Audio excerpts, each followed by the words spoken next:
Okay, this is just talking about the artwork I have at deviant. Um, right. Let's see. Wait.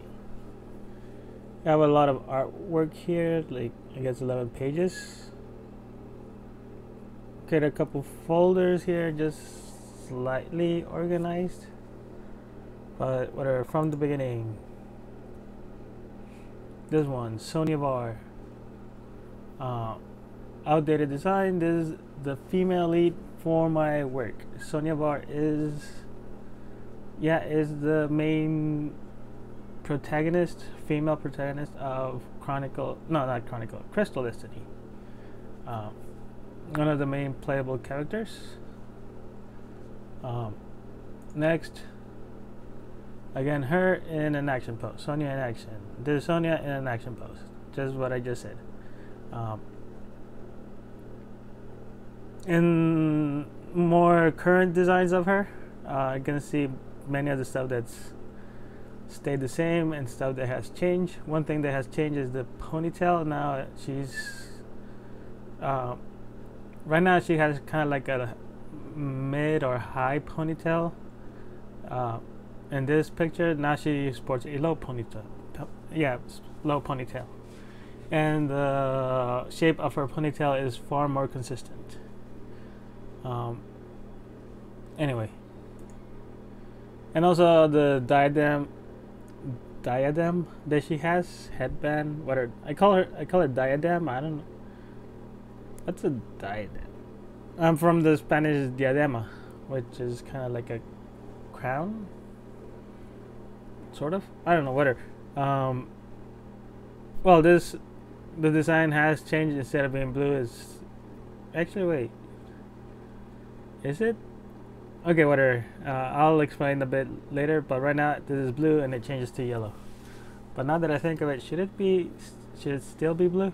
Anyway, an even older design of her, first version of Sonia first drawing, she has changed quite a lot. Yeah, she has. And this story, it was a more traditional fantasy. Here she's supposed to be kind of like an esquire kind of style, like assistant a knight sort of. Is that all? Okay. To the next one. Here.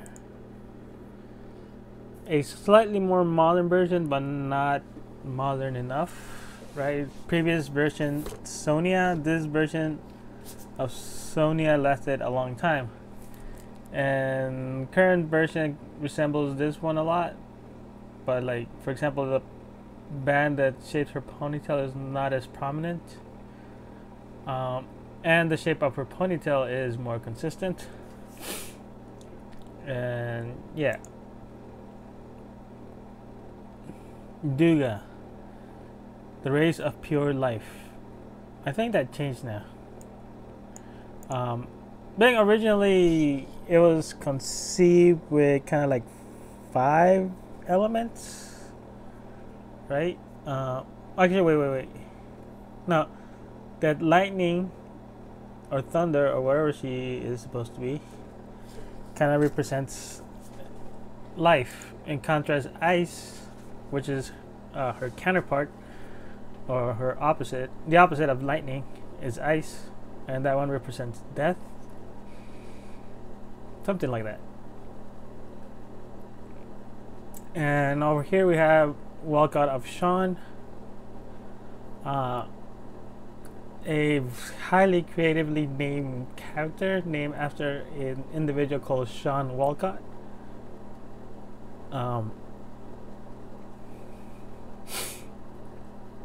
I think I have renamed him somewhat, and right now much of the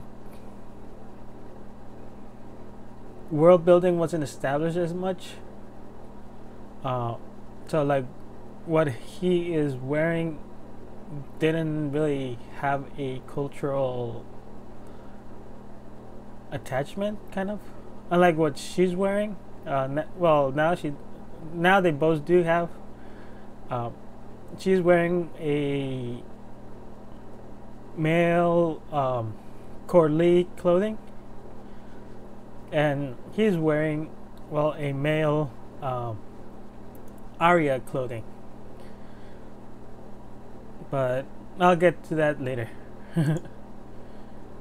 Sona Tag. Concept of Sona Tag. Weird name. She is a distant relative of Sonya, and yeah, she is an ancestor of Sonya. Um, of course, her design has changed a bit, um, but I kind of like this character. Tetsuo Elo is the male lead of Crystal Destiny. So just like how Sonya Var has been in the past couple drawings, this is the male counterpart of her, kind of, in the story. Tetsuo Elo. The later is gonna, well, it's not gonna change to a different name, but he is referred to in a separate name. Ezio de Figa, or Ezio. In a kind of like Goku Kakarot sort of way. But anyway, yeah, he's the male lead of Crystal Destiny. Danya Ali. Danya is a new character. She doesn't have a story yet. I just needed a female member for the, I need a T over there, new race of Tinks. I think I renamed the name of the species. I believe it's Ninx. Yeah, it's just to be less obvious that it's after Tinkerbell. Being they're kind of fairy-like, and like stuff has changed, especially they no longer have cat ears. I guess the thing here is that since they're a small like mouse, and they even have teeth like mouse, they'll have ears like cats. But yeah, they no longer have cat ears. I don't think they have a tail either. No, they don't. Maybe I should add the tail back. Anyway, but one thing that's prominent about them is their there's a specific term, but I can't recall what it was, but the two color eyes, basically. And the wings will change, and also maybe I think the colors also. But anyway, Tanya and Leroy, I think this is a scan of a picture. The rays of strength and light. Again, the elements kind of had certain attributes attributed to them, and they kind of still do, but not as prominent. And so strength and light.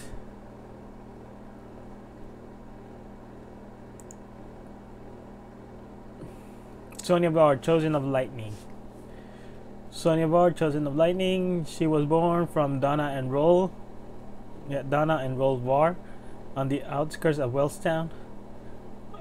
When she was just past 5, a dark warrior murdered her parents, and by some divine action, she lived.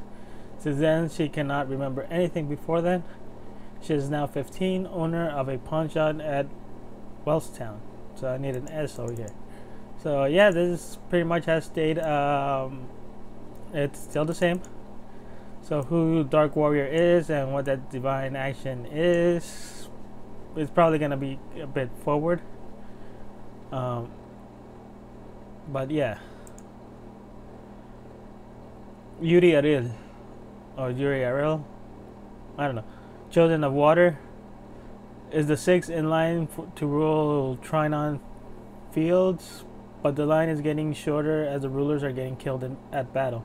She really doesn't want to be ruler, so she sets out to figure out how to stop the war. So yeah, I haven't really focused much on this character for a long while.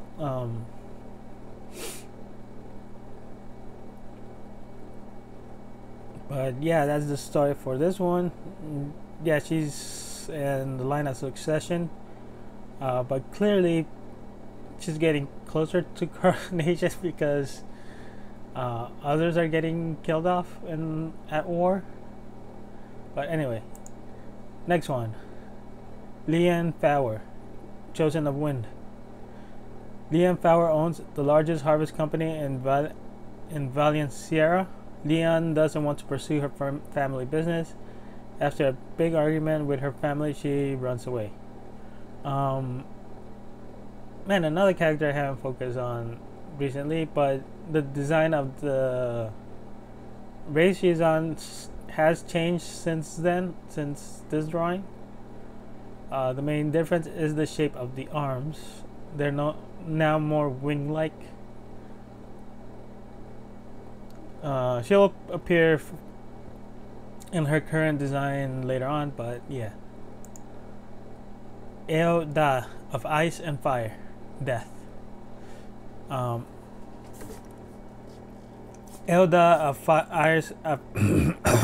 Eoda of Ice and Fire, Death. Firstborn of Lida and Ogda. His lead servant is Ieyasu. His overwatch is Rico. During the passing of crown ceremony, King and Queen Ok and Lida are standing in front of two small pedestrians. Their side is laying across. Lee grabs it and hands it over to Ok. He then gives it to Ri. Serve well at our rest like you have done in our ring. Ri takes the scythe from Oak and turns around. Ieyasu is walking down the corridor. She walks up the stairs and stands in front of Ri. Serve him well as I have served them. Ri hands the scythe over to Iya. She then turns around and faces the corridor. Eoda walks up the stairs and stands across Iya. Your order is my life, said Iya. Then in unison, your order is my death. Your order is my death, son, said Lee and Ok. Man, those names are a bit confusing to keep track. Eo looks at the crowd, his kingdom. Please, my humble maid, allow me to end it.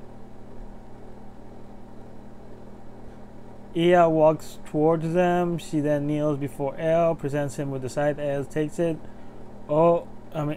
Lee and Oak kneel and place their head against each pedestal. Okay, basically,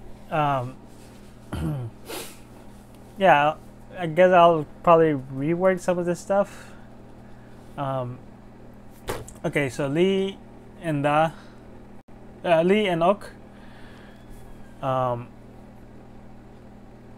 Who's the mom? Who's the father? I think Lee is the mom and Oak is the father. They're the reigning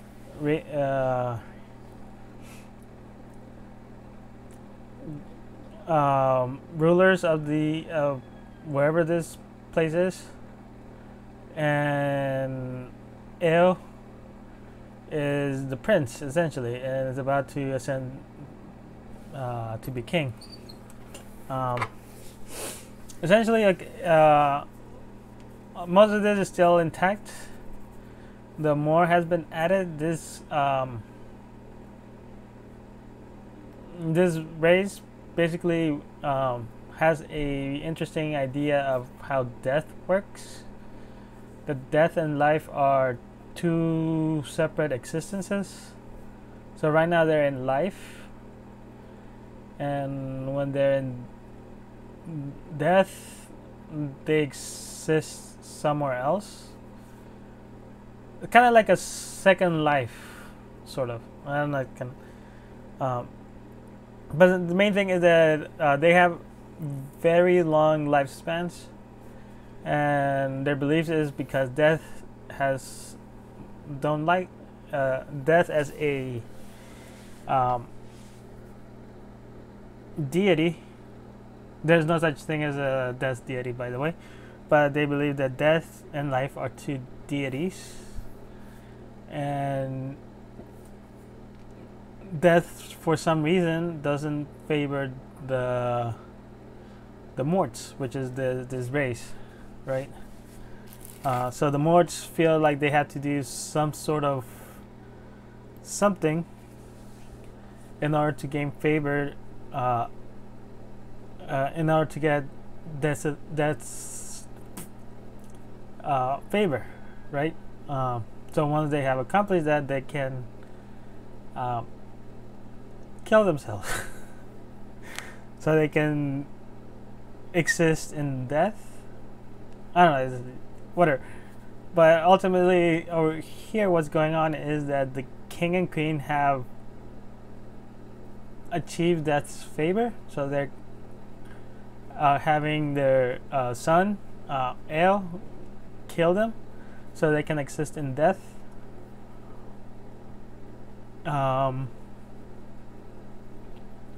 So yeah, a bit more complicated, but whatever.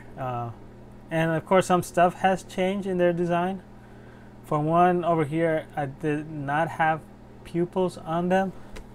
Now they do. They just have really massive pupils, and their pupils are very light colored. Irises, not pupils, irises. Anyway, Jolene Annalyn, perfect light. Oh, to address this ice and fire death, it has changed now. It's not ice and fire. It's I actually wait, maybe it is. Either way, there's the 6 elements. Earth, water, fire, wind, ice, and lightning. And so far, many of the previous actually, I think all of the previous characters are races that have been created by one element. This one, the Morts, have been created by 2 elements, ice and fire. And the attribute for them is death. Yeah. So for this one, their attribute for them is light and the outdated design. The Ether, this is the race that she belongs to. The Ether are created by ice and lightning. No, not ice and lightning. Oh, man, I forgot who. Okay, whatever. Outdated design. When she was little, a girl gave her a diadem just for making her laugh. She cherished the diadem. Later on, she gave it to an orphan that was under her care while working in an orphanage. Eventually, she became the headmistress of the orphanage.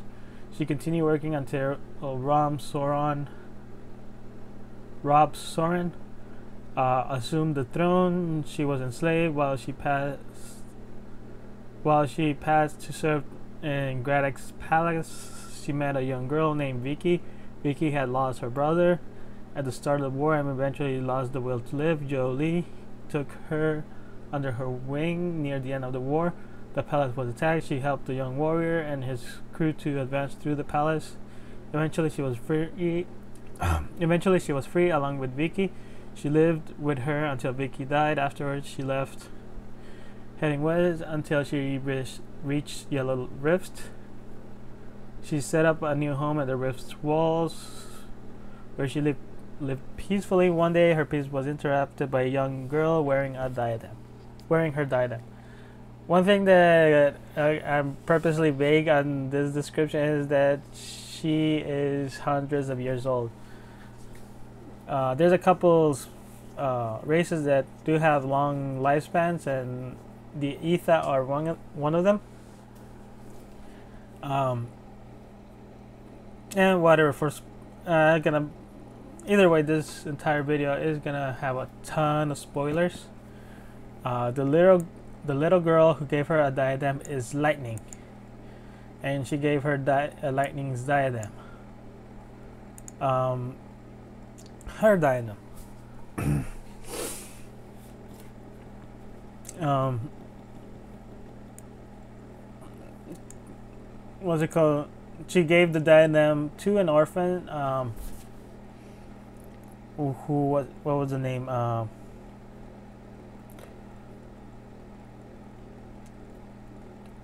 Man, okay, I think Danny. There we go. I forgot the net last name. Eventually, it's gonna come up again. Um, she gave her diadem to Danny while Danny was escaping the orphanage. She didn't stop him. Eventually, Danny had two kids with Sona. So here's where Sona appears again. Sona's children. One of them was Vicky.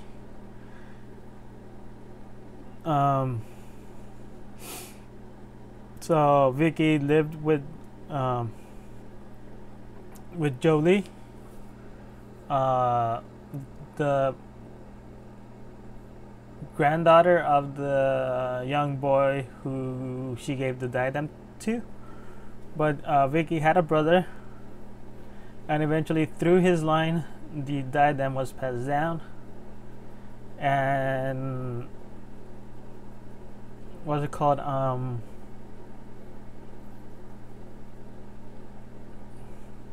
Man, I forgot her name. Sonia's mom went into the Yellow Rift to settle down, and she's the one that was wearing, the young girl wearing her diadem. Anyway, so this is an older design of Jolie Annalyn. Mina Lee is a Minka and warrior, grade 5 of the Sahali tribe. Not much said there, just that she's Minka. Bule by Zed Bule, a typical member of the Nawa race. He was playing around one day when suddenly he was unable to transform back. You see, Nawas have the power of transforming into other creatures. He was transformed into a small Rilu the day the Soran Empire fell. An event that followed disrupted everybody's elemental use, including all the Nawas transforming abilities. So all the Nawas, which in order to avoid the Great War had transformed into a creature, were stuck in a transformation many years later. The previous event was being undone slowly, and Bule suddenly transformed back to his old self. Now he's on the quest to undo whatever locked the Nawas in the transformation. Okay, so again, Rob Soren has appeared twice now.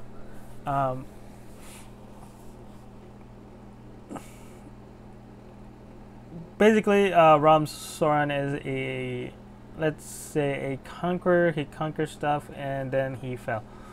He was defeated. And the Nawa, which they're the ones created by lightning and ice. Actually, wait. They're created by water and earth.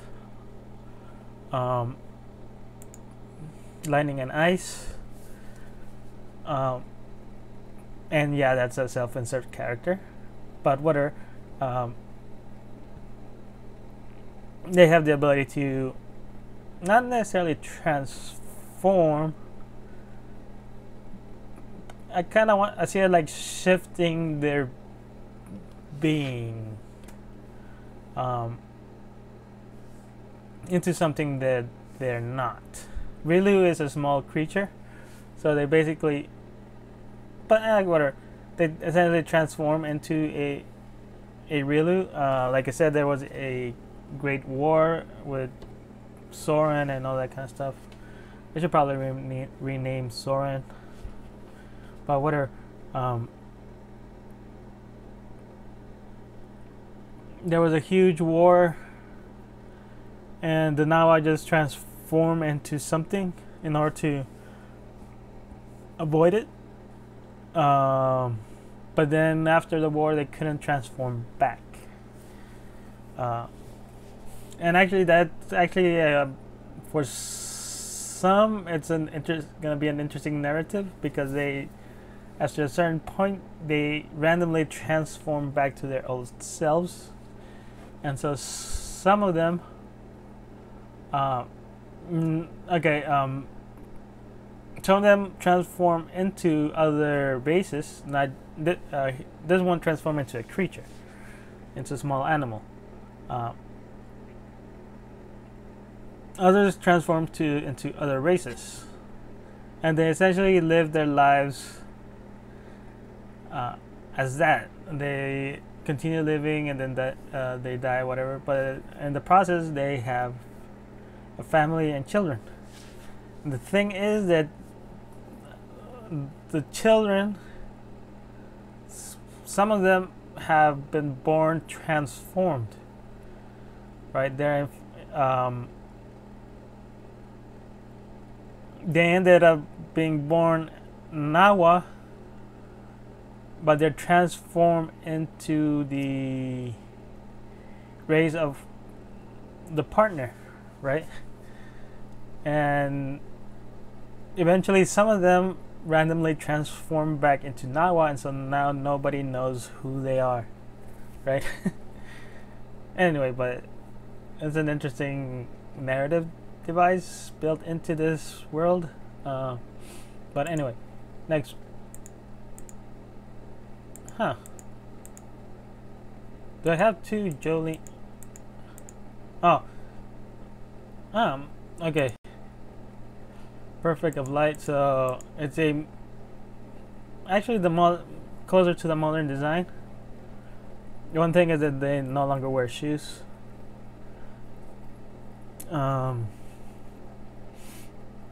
Jolie Annalyn is a typical Ethan.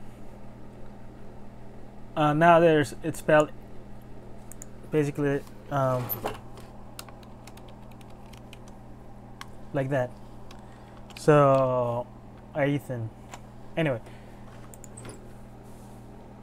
not much can be said about her. She worked as in an orphanage before the war started. After the war, she moved to Saifekla, where she worked as a cleaning maid. After a while, she moved to some caves near Wellstown. Wellstown is located by Yellow Rift, where she kept to herself. Then, in a dark and stormy night, dun dun dun.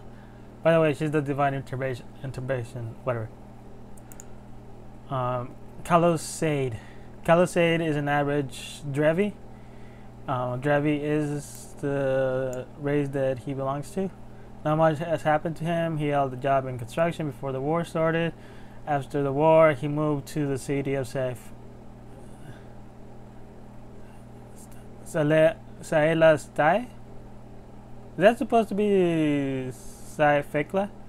Whatever. Where he worked as a servant. After a while, he traveled to the nearby mountains, setting up by Fira City, where he kept to himself. Then, in a bright, cloudless day. And yeah, it's supposed to be mirroring Jolie Annalyn. Kalos Sade. Yeah, there's gonna be a lot of mirrors of stuff, and just like Sonia and he hasn't appeared as Ezio. He has only appeared as Tetsuo. Sonia and Tetsuo are mirrors of each other. So are Kalos and Jolie.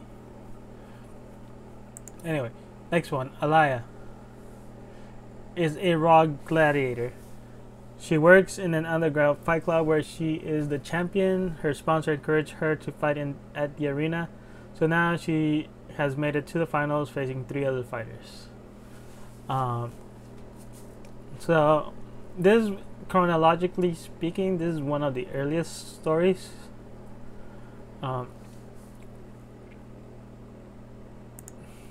Next one is Olin. Is one of the other 3. Is a Mahir hunter.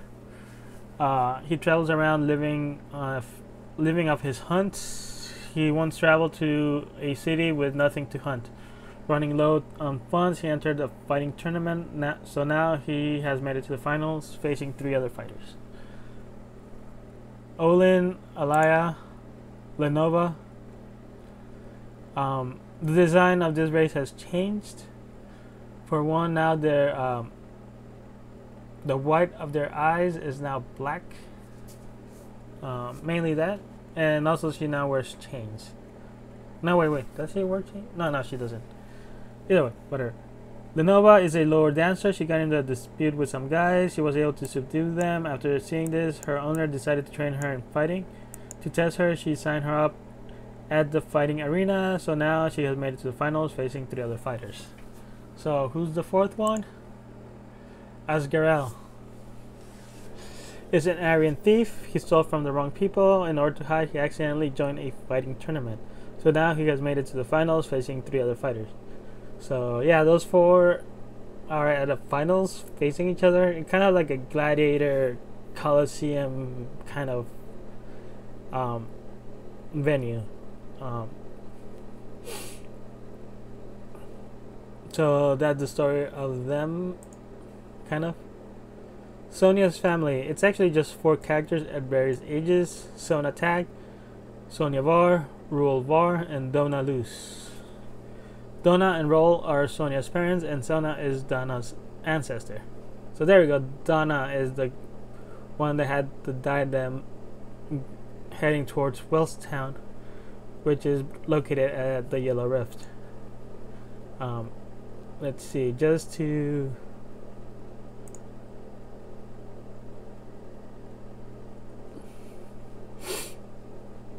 a bit more kind of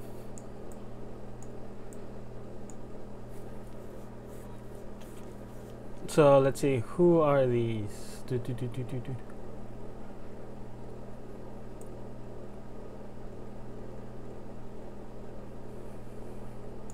Okay, I need another role, but is this let's where's the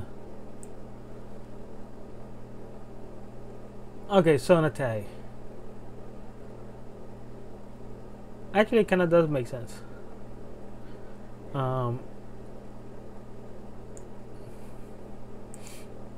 Okay, see, Sonatag, Roll, Donna, and Sonia and Sonia again. Then Sona, Roll, and Donna. Sona, Roll, Donna, and Sona. Weird names. But actually, one thing that I did with okay, first with Sonia, with not Sonia, Sona, she is wearing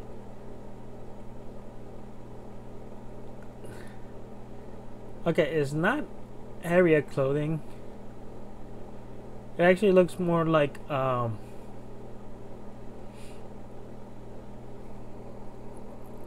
discom clothing.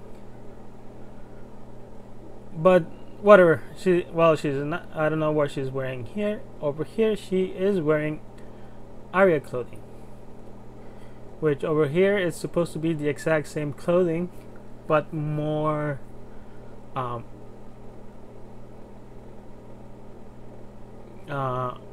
older, right?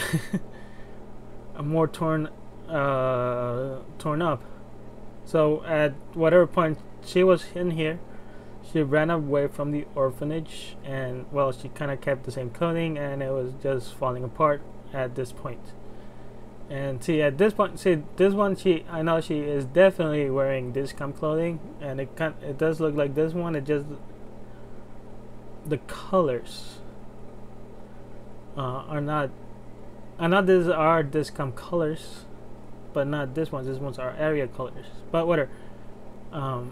Anyway, that's what I with Sona. And now, as you can see over here, she is wearing the diadem, and on the previous depictions of her, she is not. Okay, now let's go with Roll. This is Roll. I want to say he's wearing lower clothing, and again he is wearing lower clothing over here.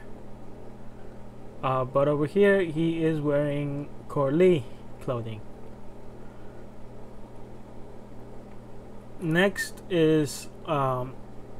Donna, and Donna over here is wearing what I'm calling right now colonial clothing.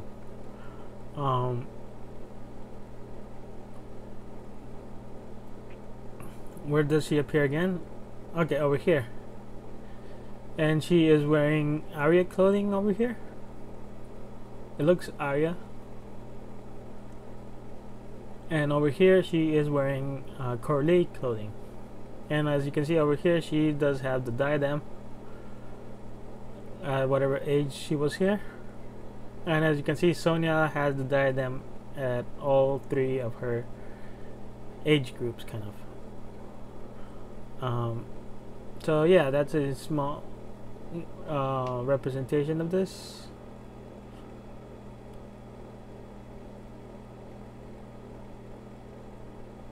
I think this, I got this two backwards. I think this one is Donna and this one is Sona. So this one is Sona wearing colonial clothing, then Arya, then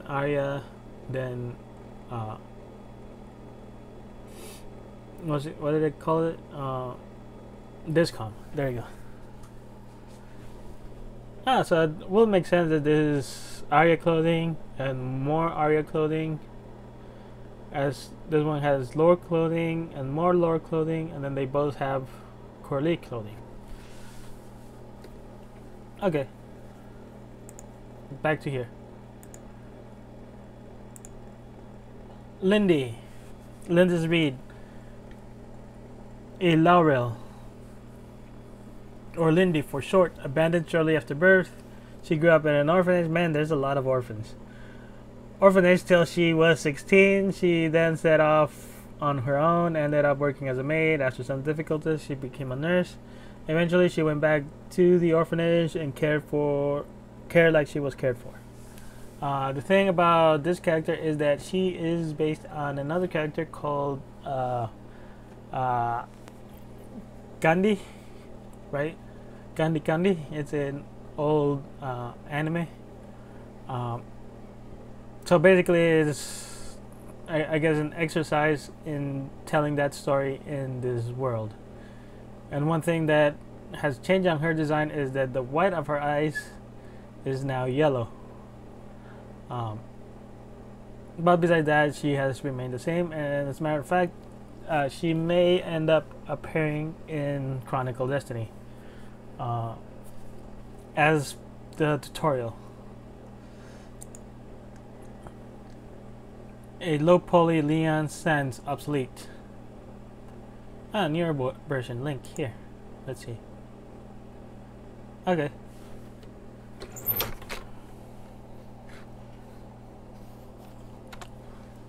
Probably eventually gonna go back to that one.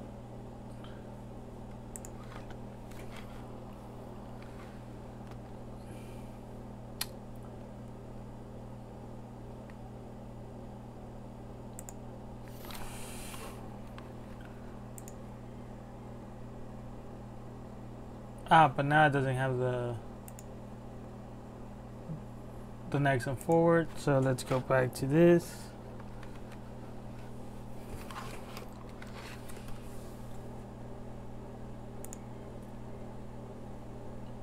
And we were in 10. Oh, we're nearly done with this page. Okay, so this is a low poly model of Leon Sans. He is a Nawa. Nawa are the most human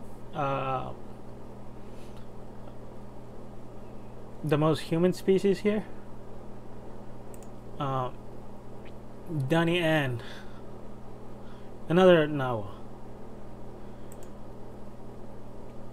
Gilsus Elo, he is a frill, just like Setsuo Elo. And I think that's the end of this one. And a bunch of low polys. Juniette Elo. As a matter of fact, Juniette and Justice are the parents of Setsuo. And of course, she is a frill. Var, a Dugan. Sanya Luz, another Dugan. She a male and female. That seems to be the theme on the following ones. Kalo Red, a Discom male. Tina Brown, a Discom female. Bel Air Litan, man, I have no idea where that name came from.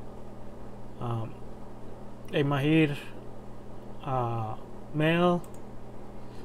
Yuri Tyne, a Mahir female. Galid Saimel, Galid Saimel, a Lore male, and as you can see, the eyes are now black instead of white. Lenova Ariad, this is the same one as previously. A Lore female.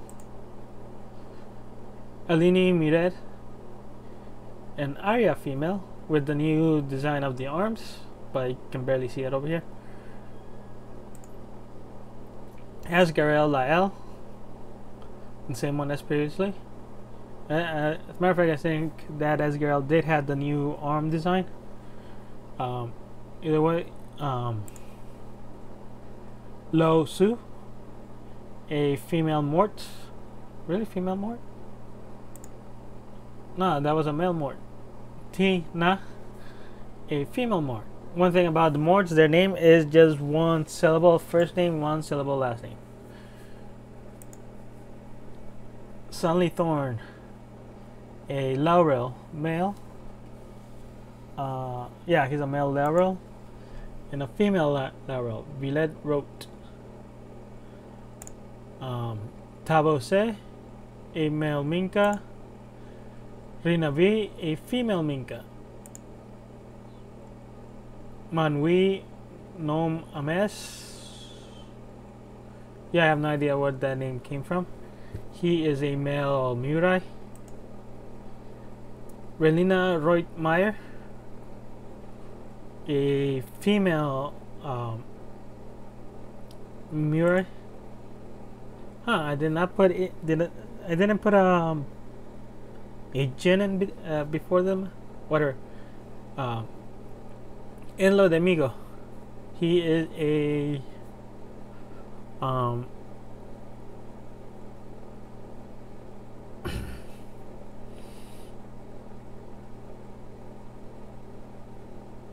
man, I forgot. It's not a frill, it's okay, whatever. Enla de Migo, a brother and sister.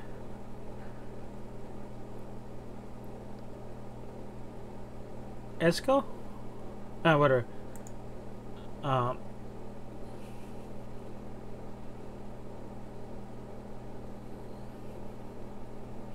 All the major body forms, the rest are just variations of human-looking ones, called Nawa. Right are the males, left are the females, from center outwards. So that means like from here. These two are the Nawa. And then the next two are the Zeor. Rolf is this one and this one. Retin is this one and this one. And K-pop, this one and this one. I should really change the name of that one.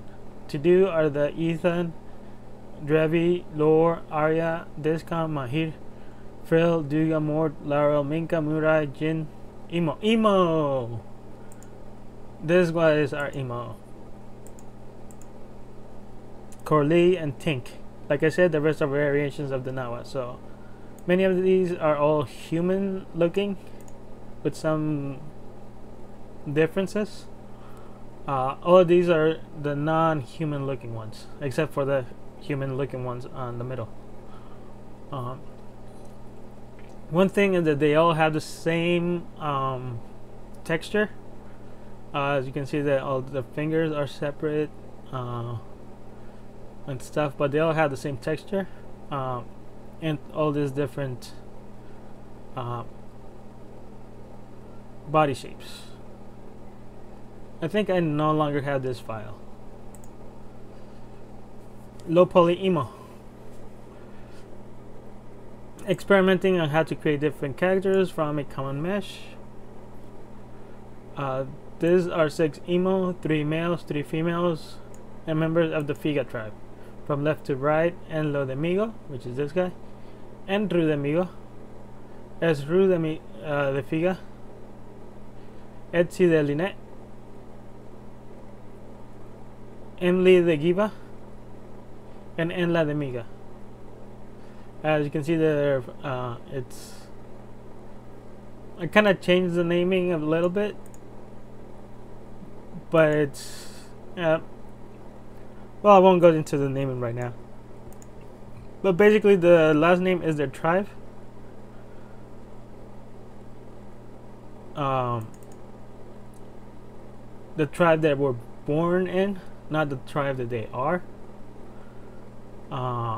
So like, what's it called?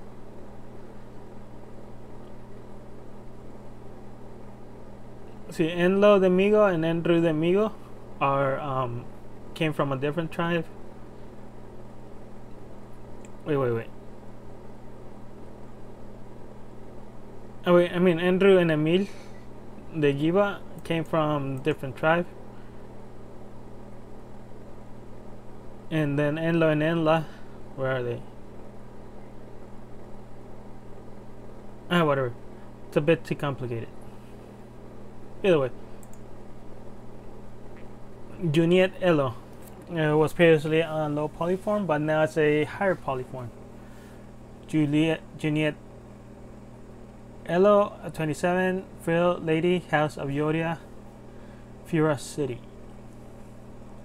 And like I said before, she is the mom of Sesuo Elo, Juniet Elo. And that's the end of this. Man, I still have a couple more. Sonatag again, and a more higher poly.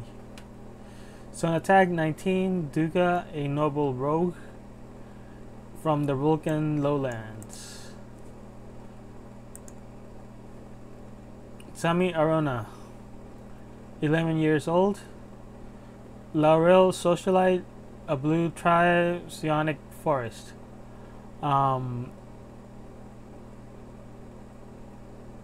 One thing about the age of laurels is that they age faster than normal.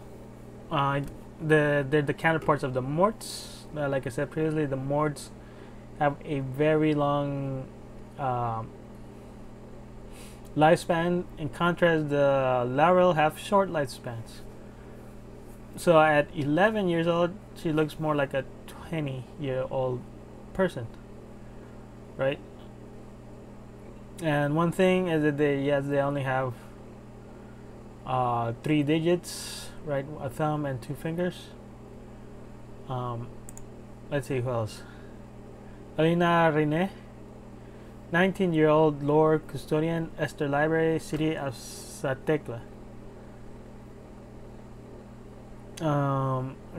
And basically a lore, now with the black eyes. That's the current design. Lineth Nirka, 24 years old, area accountant, Valiant Farm, Rainloft.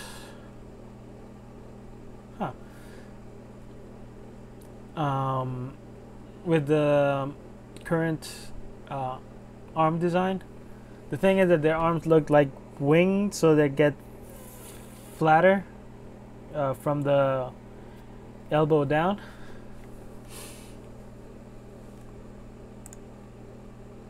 Lia Su, 42, Mort, caretaker, V domain, Shadow Valley. So now a more current design of the morts. As you can see, the irises are very light color, but they're very big as well. The sleeves are no longer connected to the rest of the dress, and they're wearing red. Red is a very important color. One thing about morts is that they only see black and white except for the color red. right? So they cannot see um, basically blue and yellow, blue and green, whatever. Every single other color appears as a variant between something between black and white, any gray values in between, uh, unless they're red. If they're red, they appear red. Casey Lynn, 24, Nawa Wanderer, town of Wyvan. Again, another Nawa, and I believe she's one of the stories that she was trapped as a something else and suddenly transformed back into a Nawa. Ashua Sen, 19, Minka warrior, Lake Team, Gralax Forest. Another Minka, and one thing about Minka females is that they levitate.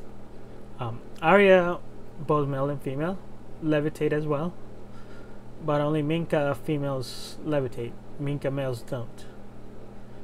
Lampa Riven, 22 years old, Jin, Shadow, Rolkan Highlands. So she is a Jin. The one that I mentioned, how come there was nothing between Mirai and the Emo? Because the order of how I have it right now, there's the Jin are between the Mirai and the Emo. Logan Reed, 98 years old, Aetha, seasonal engineer, Summer Falls. One thing about the Aetha and the Drevi is that they kind of like have a high amount of worldly control. So in this one, he is a seasonal engineer. By that, I don't mean that he practices the field of engineering during a season, kind of like a seasonal farmer, right? They can only farm at a certain season. Is that he engineers a season, apparently summer. So that while there is summer, he is in charge of stuff like heat and water and all that kind of stuff. So, and like previously there was and as you can see, they have no more shoes anymore.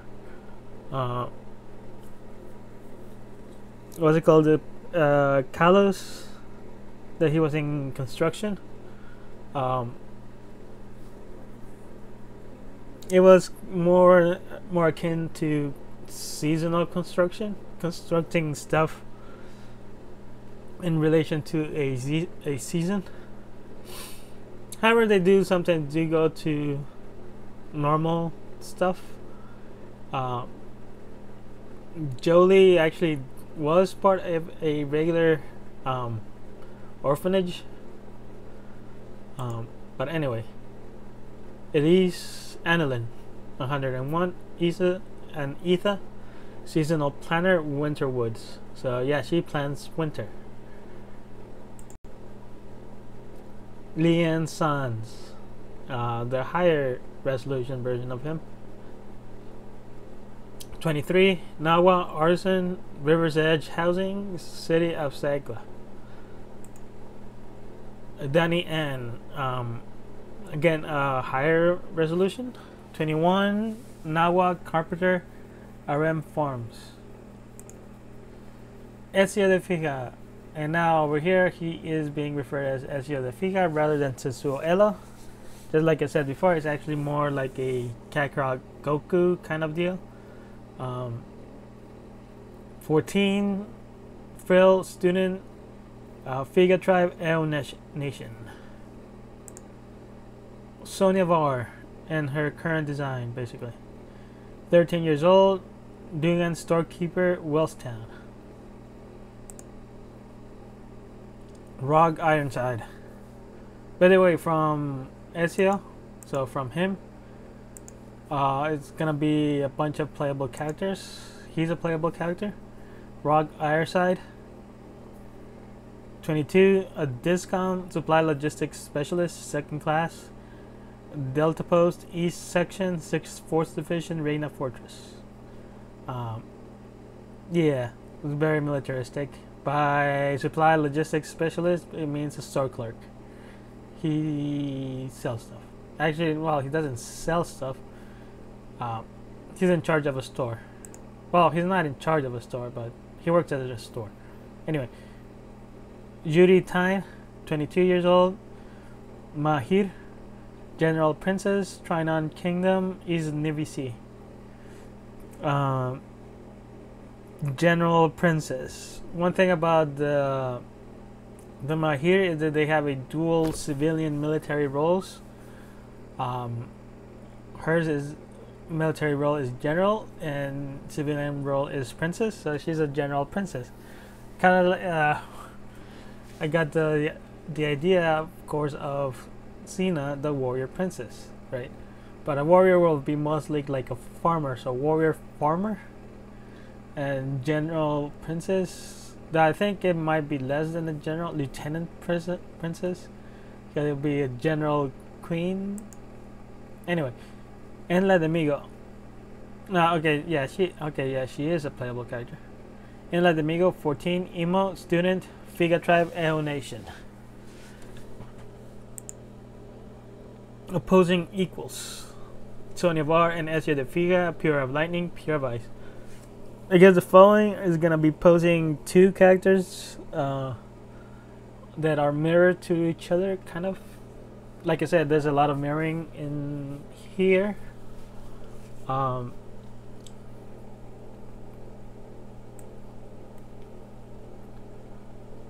come there's now nobody watching even though I'm here?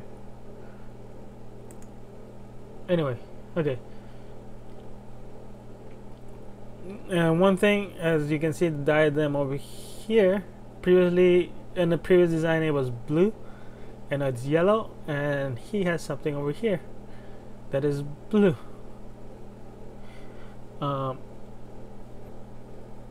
Additionally, the diadem is pink, and whatever is holding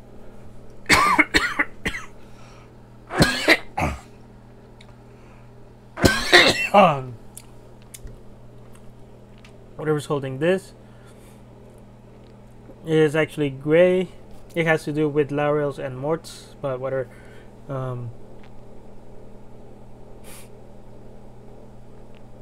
So yeah, these two are kind of have a lot of stuff that's the same and things that are different.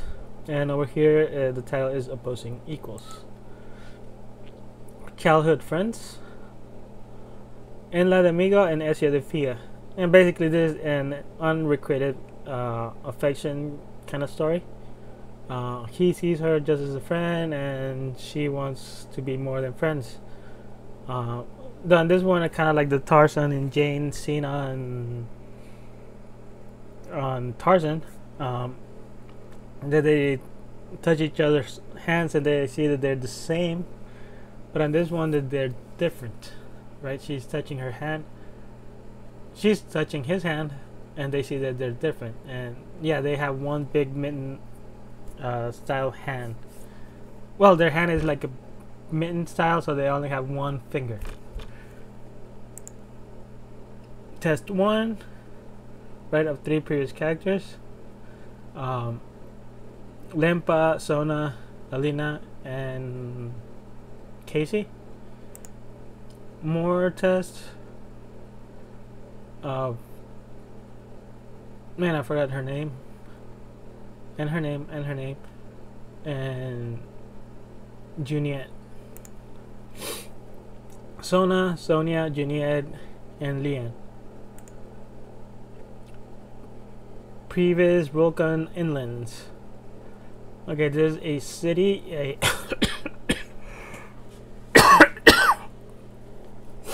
a lower city. One thing is that they're sitting by a lake, and over here they have a towering cliff, and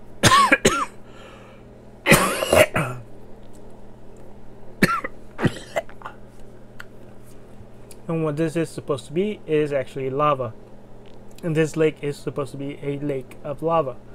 So technically they are inside a a volcanic crater. It's a lower city. Unwilling allies. Juritine and Rogue Ironside. Man.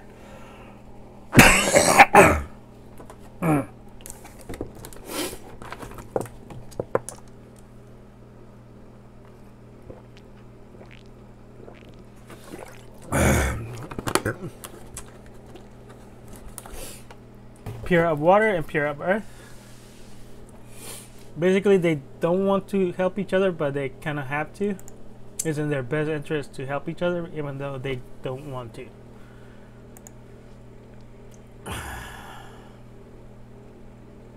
Huh. Okay.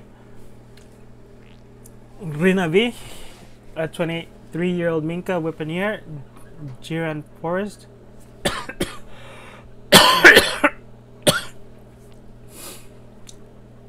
I mean, I just now see that it's. Oh man.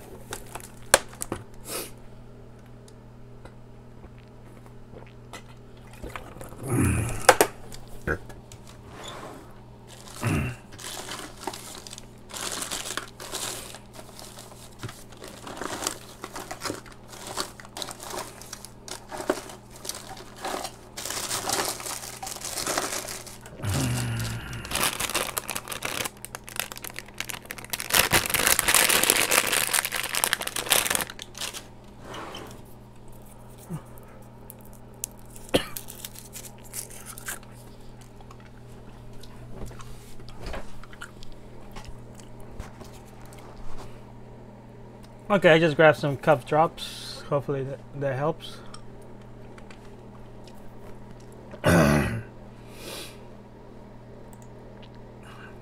The thing about this one is that I wanted to see if I can give more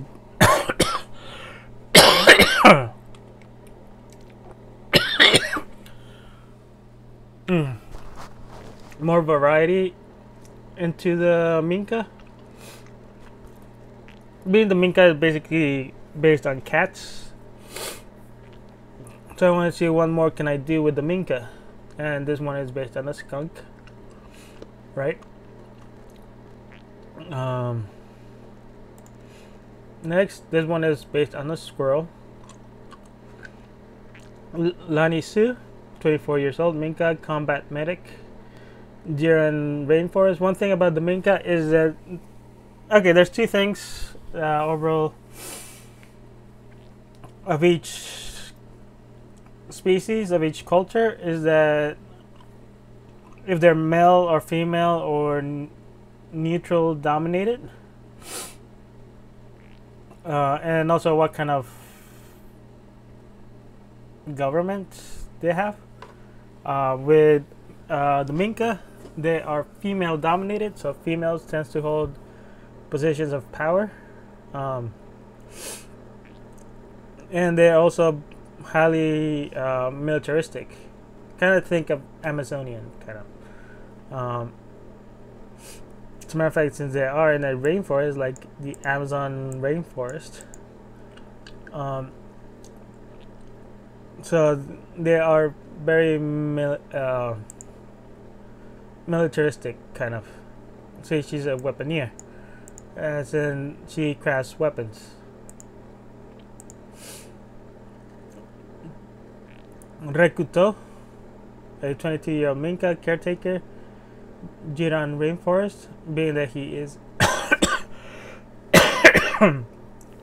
a nurse of sorts, and he's male and he's based on a raccoon. Mostly like bringing colors or shapes or whatever from others. Try to see how it could, like I said, more variety into the Minka. Wotulu, man, weird name. 23, Minka houseworker, Jiran Rainforest as housekeeper, right?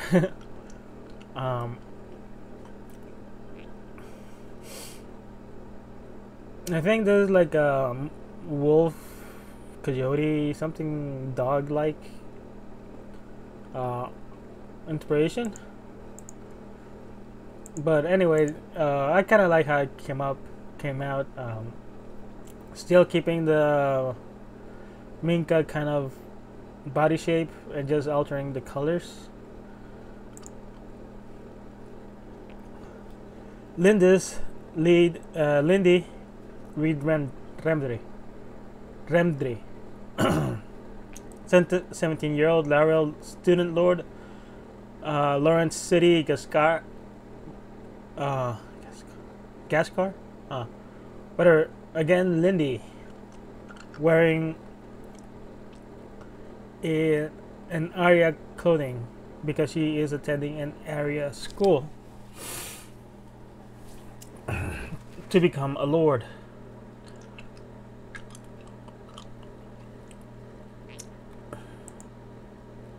Angie, name Anne B, 17-year-old, more student lord, Lawrence City Gascar. Again, she is in the same school, studying for the same thing in an area school, learning how to be a lord. Paliet Obien, 17 years old, Jin, student lord, Lawrence City Gascar.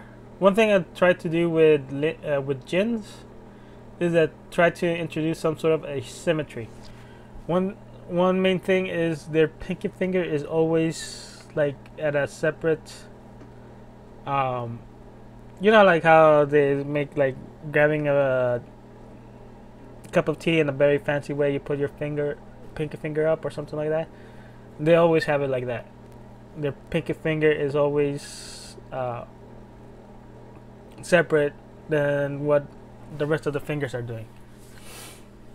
And I also tried to have a lot of more asymmetry in them, like her hair that's parted not in the middle. But yeah, she's a Jin. Again, this is based on the story of Candy, and this is during the part in which Candy is on a boarding school. Arisa Levan Semdi, 17-year-old Murai student lord, Lawrence City Gascar. It's the same thing. And as you can see, now this is the male variant of the school uniform. This has been so far the female variant of the school uniform. Aldoni Ladi Remdri, 18-year-old Murai Lord, City of San Marco Ligan.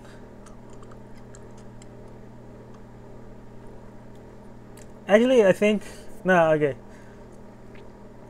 Yeah, this guy is not a student. He is actually, at this part of the story, he is already dead. I just wanted to actually make him, kind of.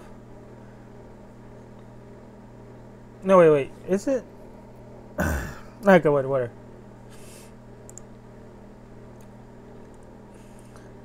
Alridi Cowell Remdri, 18 years old, Murai, student lord, Laura City Gascar.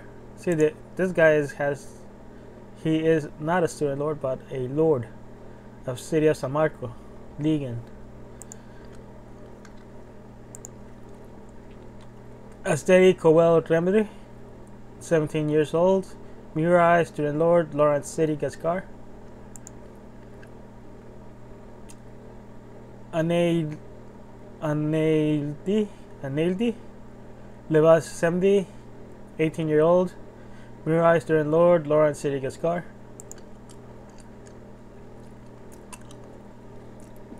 Albieri Ladi Remdri, 22-year-old Murai Lord, City of San Marco Ligan. So again, this is actually, well, this one is an Arya clothing. This one is actually Murai clothing, Murai Lord clothing.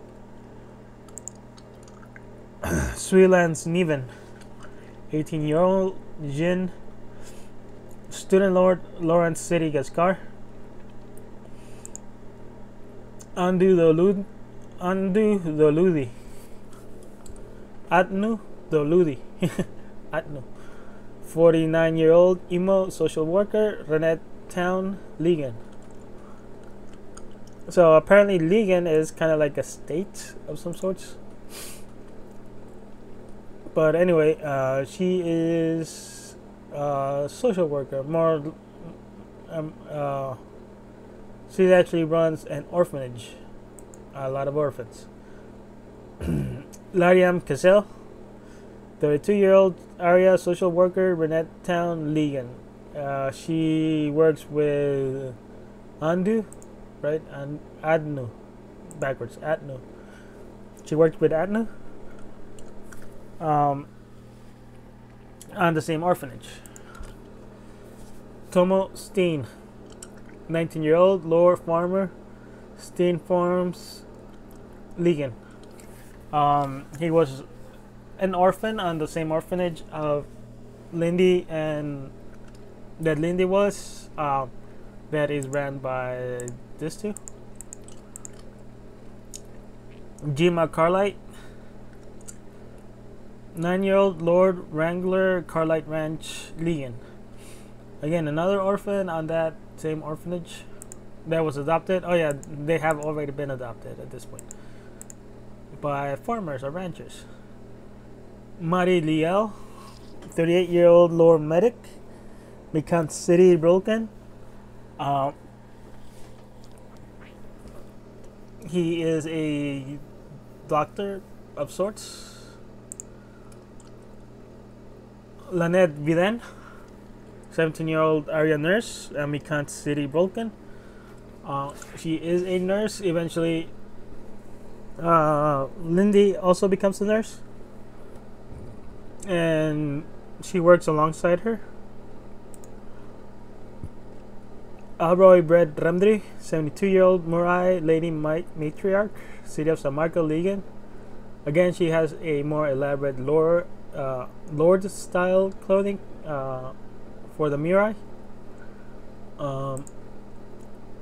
And here's all of them by race. Alright, major characters in Lindy's side story, sorted by race, then age. For the lores is Jima, Tomo, and Mari. For the Arya is Lynette and Laria. For Mort, there's only Anne. For Laurel, there's only Lindis. For the Murai, there's Arisa, Alridi, Anaildi, Aldoni, Alvieri, Albroy. Then for Jin, there's Paliet and Swelans. And for the Emo, there's Adnu. A concept of Fifi, switching stuff around, a non-human species. I like how the head is turning, not so much about the clothing dynamics nor the lighting, but whatever. Fifi is a wolf. More stuff about how her clothing works. And that's the end of this one.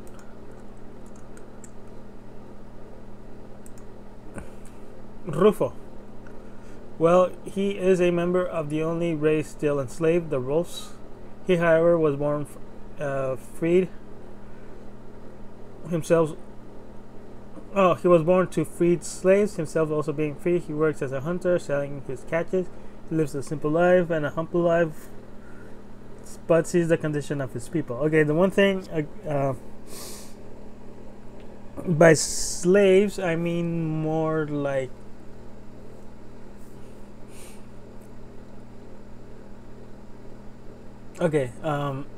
clearly they're very animal-like, so they are being used in places that animals are used, right? As a matter of fact, Fifi is a pet, and well, they're also used like as beasts of burden, as guard dogs, well, guards or whatever. Well, but saying guard dog, so there is an actual guard that's in charge of the guard dog. I mean, you don't just post guard dogs in front of a palace of some sorts, right? you can have guard dogs running free on in the front lawn, but only on the front lawn. They don't have access to inside the what's it called, the house, but whatever. So basically, yeah, they're treated as animals. One thing is that they also have a very limited speech. As a matter of fact, one thing about Fifi, her name, is that they cannot pronounce the I's. Well, that's kind of like being that kind of represents the name that's given to her by her owners, by basically something that it's not part of her. I don't know. Well, either way, she cannot pronounce Fifi. On the other hand, Rufo can pronounce his own name, Rufo. A concept of Donna Luz. She was born to a farming family. Before the farm failed, her parents sent her to the city. She first worked as a cook, then as a night watch at the House of Records. She met a janitor, Roll Var, and wed sometime later. The racing crime on the city motivated them to move out. They settled on the mining town of Welst.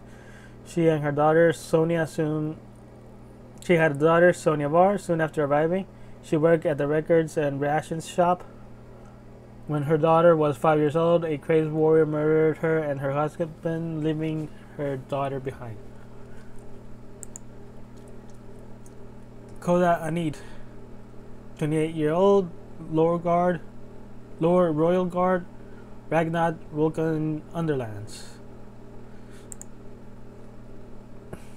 Leanne Fowler. So here again we have Leanne Fowler with a newer design. Way newer design. And it has the modern arms basically. Leanne Fowler, 25-year-old Arya, accounted apprentice, Winan Farms, Valiant Sierra. New rivals, Jura Anid and Leanne Fowler, pure of fire, pure of wind. Being that the story dynamic between those two is kind of like, well, rivals, kind of competing on reaching new places, kind of stuff like that. Pure elements, Leanne Fowler, Rock Ironside, Sonia Var, Ezio De Figa, Yuri Tyne, and Jura Anid. The wind, earth, lightning, ice, water, fire, Arya, Discom, Dugan, Frill, Mahir, lore. The main characters of Crystal Destiny. These are the playable characters. Now I just need to put them in the game, which will come after Chronicle Destiny. Eoda, as you can see here, does have the red and he does not have sleeves. 8-year-old Mort Prince, the province Whitewood. Lily Thorn, 10-year-old Laurel Thief Apprentice. Sky Flower Commune, Legan Forest. Again, Legan. They're more like hippies. One thing about the culture of this one is that they don't have responsibilities until they're older.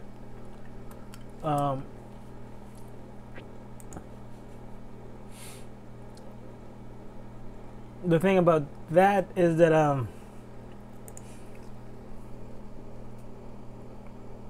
until like they're old enough at a certain age, when basically they're already considered elderly,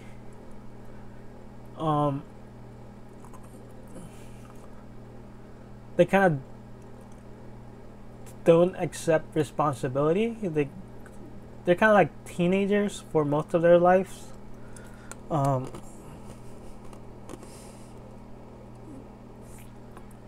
Okay, well, whatever, anyway. Well, Lily Thorn. Unknown affection. Eoda and Lily Thorn, death and life.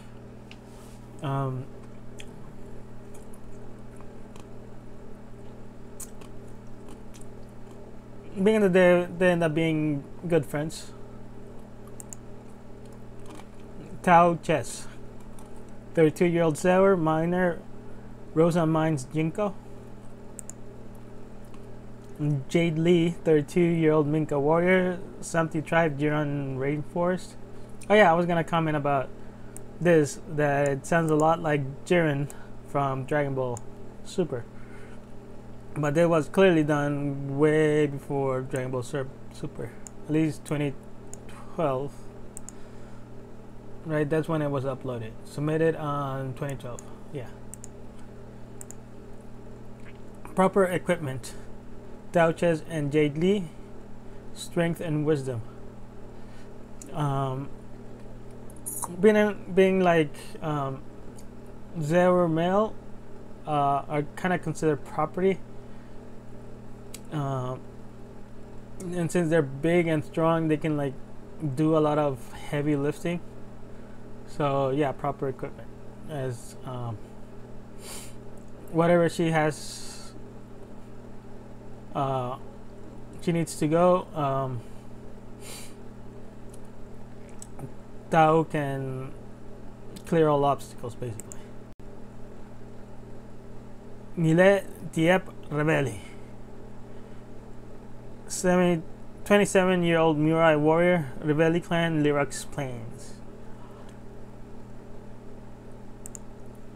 Lempa Riven, we've seen her previously. 26-year-old Jin Shadow, as in Shadow I mean ninja. I just didn't want to use ninja, so she's Shadow. Lawrence City, Gaskar. Dueling puppets: Nilet Diep Rebelli and Lempa Riven, dark and bright. I didn't want to use like light or something like that. So I use bright instead. Being that they are kind of like enemies, but they're being manipulated into being enemies, and whatever instance they are right now is because others decided that they should be like this. Fusion elements 1: Nilet Diep Rebelli, Tauches, Elda, Lily Thorn, Jade Lee, Lempa Riven, right? Dark, strength, death, life, wisdom, bright, Murai Zaur, Mort, Laurel, Minka, and Jin. Another set of playable characters on Crystal Destiny. Rofu, 18-year-old Wolf Hunter, Samarco Forest Legion. One thing I like how is like the weapon. All species have weapons. All races have weapons. And trying to decide how to make his this kind of knife setup, I think would work pretty well, especially like how they have it on their legs like that. That's easily reachable by their mouth and their hands. One thing how I imagine, especially how hunting, is that they're chasing down an animal right at their side, and then suddenly they reach for their knife, and they kind of leap on the spin, and the spin because of the spin, the knife slashes the animal they're hunting. En la Demigo, 14-year-old emo student, Figa tribe, El Nation. Rose Vito, 23-year-old Corley enforcer, Lowa Town, Rift provinces. The Rift province is referring to Yellow Rift, and Lowa Town is near Wellstown. Unusual harmony. En la Demigo and Rose Corley, lenient and resolute. Or naive and stubbornness. And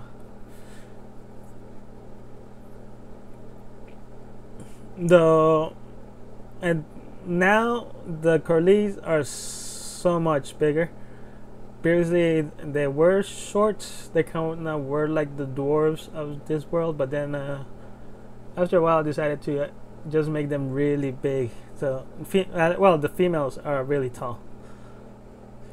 So this is an outdated image. Sona and Danny, Sona and Danny are noble thieves that found each other in a lonely world. Only death can tear these two apart now. Danny is an orphan at birth. He is raised in an orphanage but escapes in his 14th year. He picks up some thieving skills and formed a small thieving troupe, stealing only what they need and what may not be missed. Sona ends up joining the troupe after running away from her adopted home.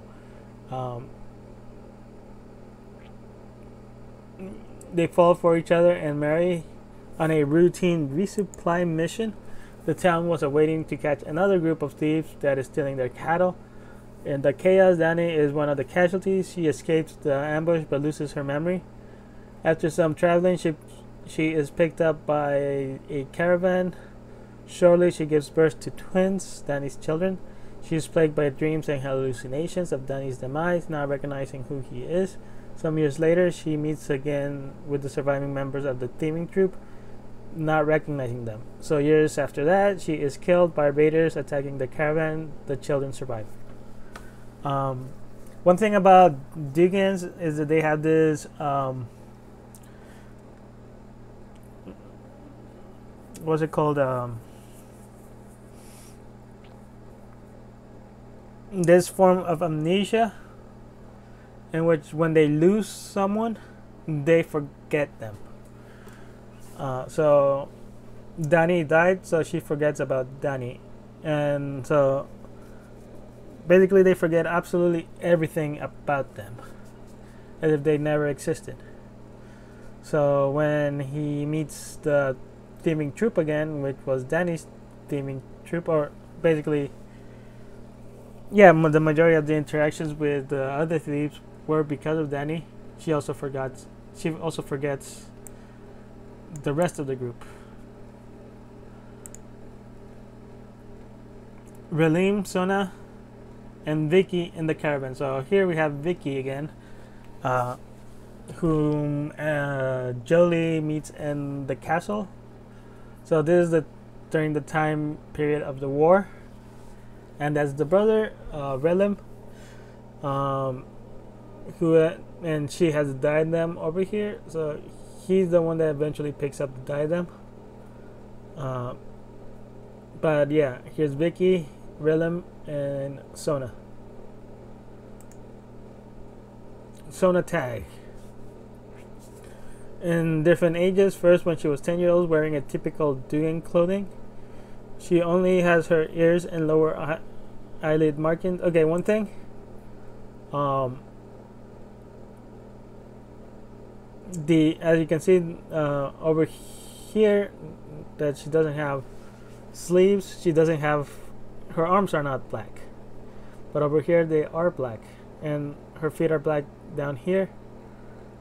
Well, and the other one she's covered, and over here she has something on her forehead is black, but not over here.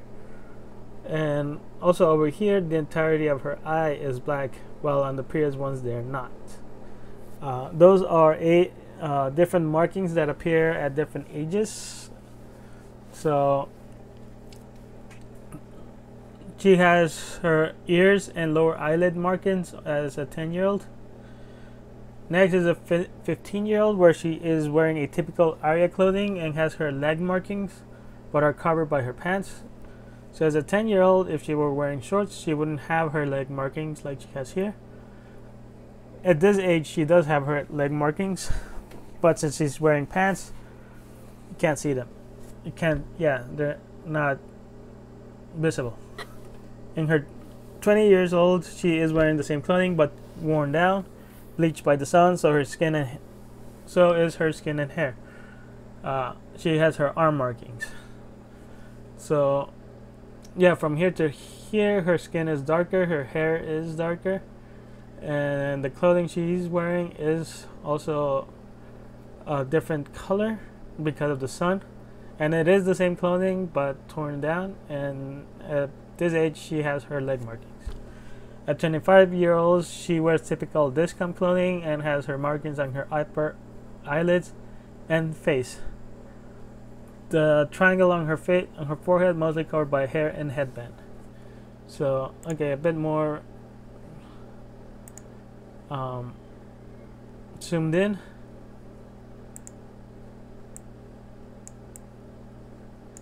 is also how the ears change shape as she ages. They're more soft triangle at a young age, and they slowly start getting longer and pointing upward. And over here you can see the triangle on her face, kind of, but like it's obscured by her hair and the headband. One thing about the ear markings and the face marking, in this case the triangle, is that those two are inherited. Whatever the father and the mother had, well, the ear marking, I believe, is the father, and the face marking is the mother. Everything else would be mostly the same.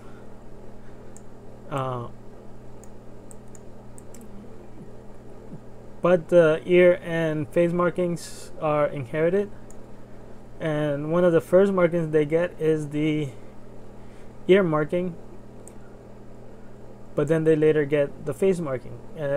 Is the last thing they get. And also over here on all the first three, the lower eyelid in this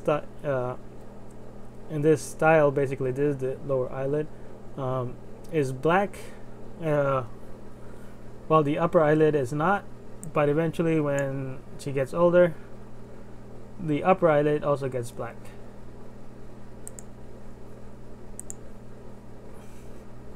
Sona and Danny are noble thieves that found each other in a lonely world. Only death can tear these two apart now. The same thing as I put on the previous one. As a matter of fact, it is a recreation of this. Right. And that's it for this one. So halfway there. Danny Kerr, different ages, so similar thing as I did before. This is Danny at different ages. First, when he was 10 years old, wearing a typical discount clothing. He only has his ears and lower eyelid markings. As you can see, his ear markings are not at the tip, but at the base of the ear. Next is 15-year-old. He's wearing typical lower clothing and a deviant headband. Right, he has the diadem and has his leg markings, but are covered by pants. So over here, when one of the pants is ripped, one of the legs is ripped, pant legs is ripped. You can see the marking on his leg, but he already has it at 15. At 20, he's wearing the same clothing but wore down. He also has his arm markings. So he doesn't have his face markings and the upper eyelid, being that he dies at around 20. Oh, okay, this is interesting. T983 Tina. So her name is T983, 19-year-old Nink. So I renamed them Nink. Fisher, Section 8, Green Star Tree. They don't have names, they have serial numbers. But in order to make them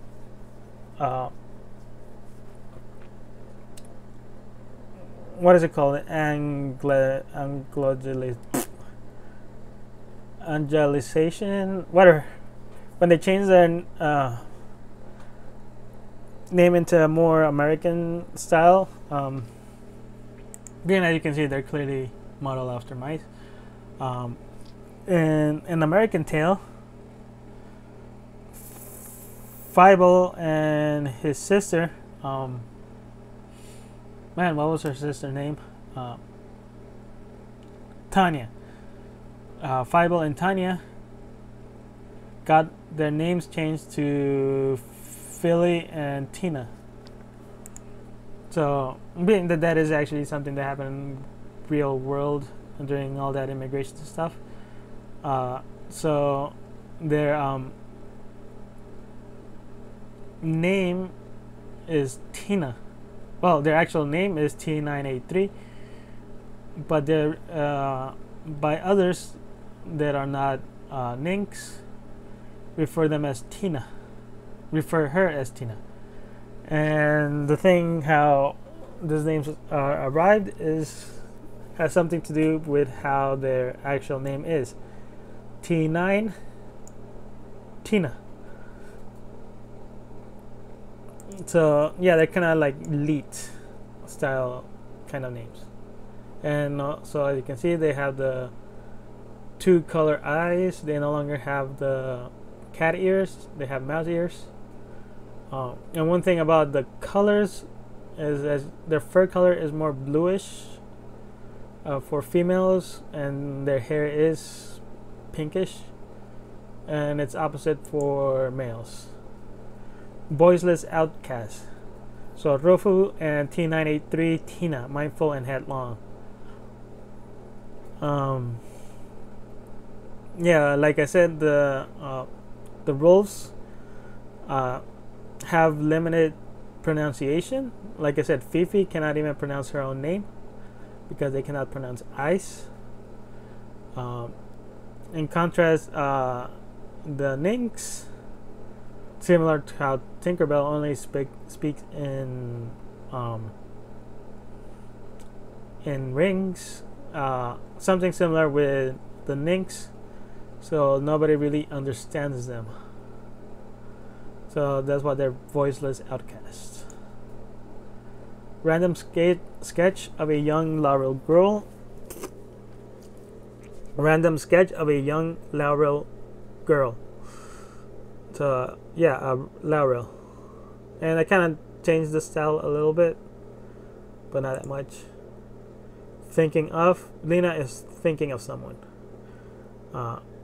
Yeah, just a discom, basically. Kirip. Not really a good sketch of Kirip. Name after the Carina plant. One thing about laurels is that I want the names that I'm trying to give them are based of plants. Many species, their names are derived of something, just like how the Nynx have leet names, basically. The Phils have basically Shakespearean names. Justice being from Julius and Augustus, and Juliet from Juliet, right? And there are others, but whatever. So for like gins, they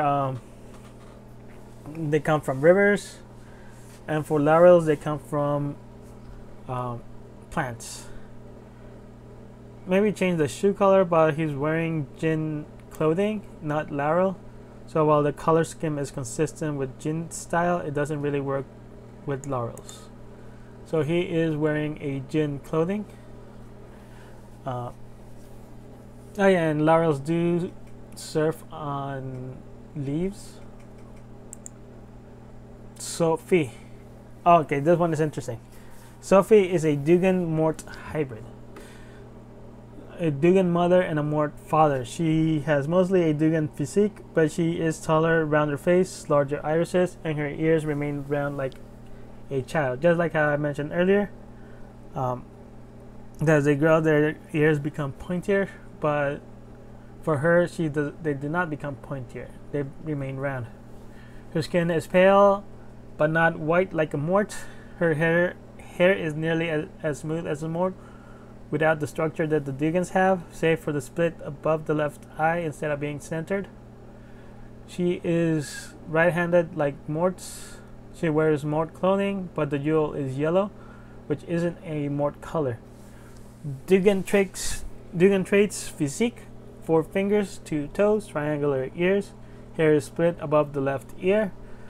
Missing Dugan traits: skin markings, pointy ears on adulthood. More traits are their tall, black, smooth hair, large irises, brown face. Mixed traits: black nose, pale skin, black irises. Okay,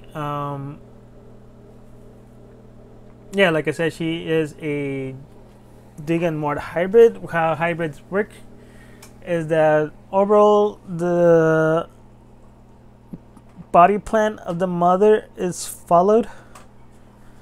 So she would otherwise look like a Dugan, since she has a Dugan mother, but then some stuff are modified based on the father traits being a Mort. Like Dugans tends to have messy hair. They do have a certain structure. One of them is the split above the eye. Dugans do have that.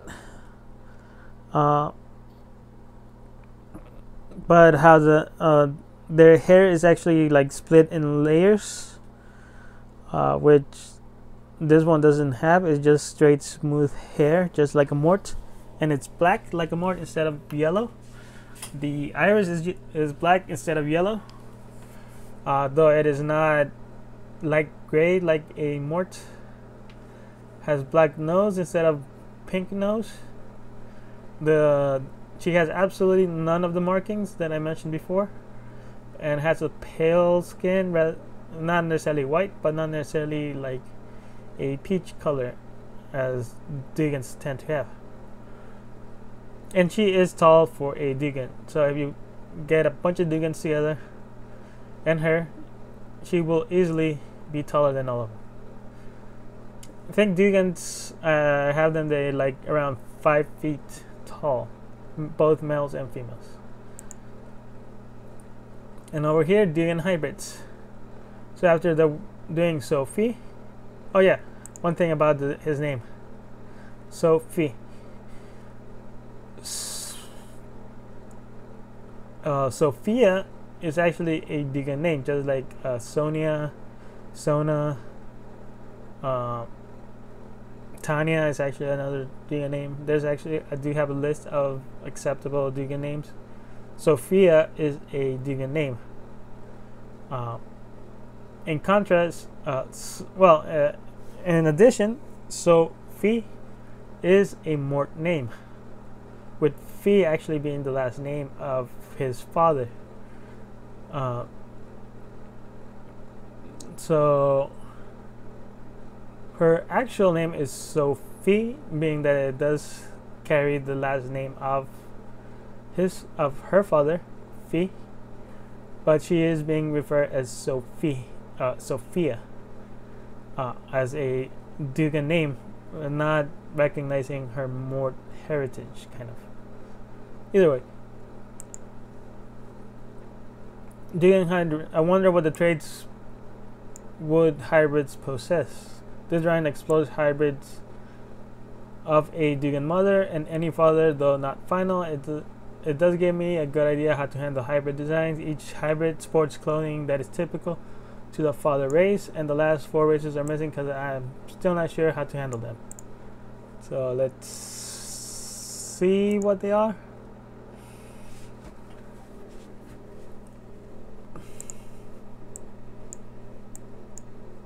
Okay, why did it disappear?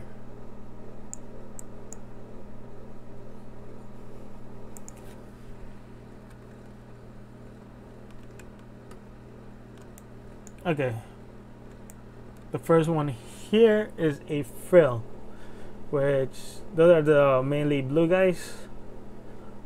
So their hair color becomes blue, iris blue. Their nose becomes pink.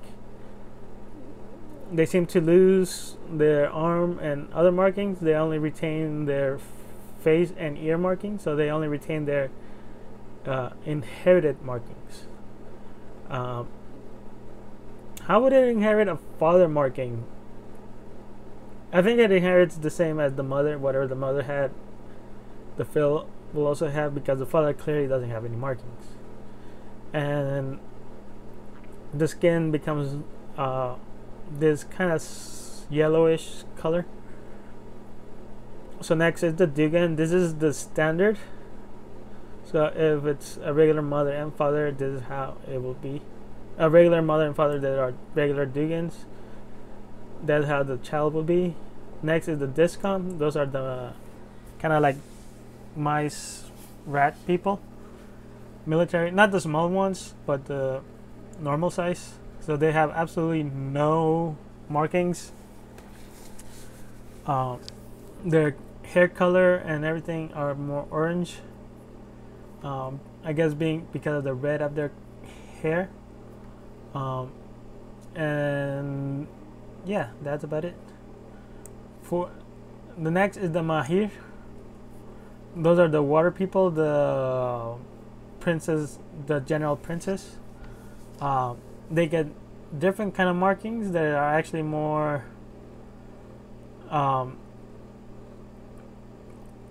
similar to the markings that a Mahir has, not the markings that a deviant has. The tip of their fingers for the Mahir, they're a lighter color, and so are the tip of their toes. And basically, the muscle is also of their face is also a different color. Their hair is different to more mimic the structures of a Mahir. Then is the lore. The hairstyle is different. It's bald on the sides, and the middle is where all the hair comes from. The white of their eyes becomes black, and they have darker skin, and their ears point upwards, and their hands become more claw-like. Next, we have the Arya. Overall, again, no markings, but paler skin, more purple irises, and paler yellow hair with a different structure. That's about it. Morts, just like it was discussed earlier, rounder ears, large irises. There are black, smooth black hair, and I guess I could have made it taller, but I was working with the same base drawing at the bottom, so whatever.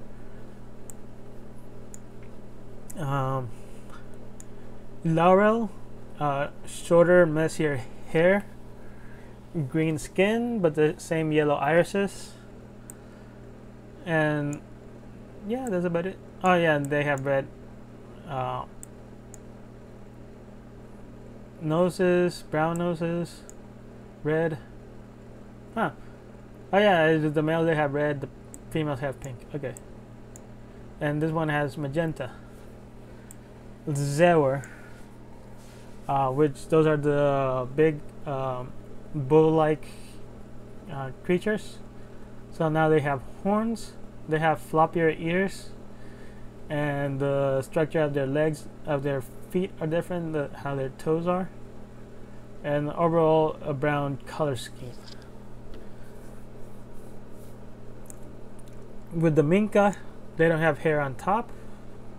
They have different markings. I guess the markings of the father of because this one is a tiger, so I guess the father had tiger-like markings. And yeah, that's about it. Oh, and I guess green or grayish nose and upward pointing ears. Murai, different hair structure to more resemble the Murai. Different colors, but redder eyes, darker skin, and no skin markings.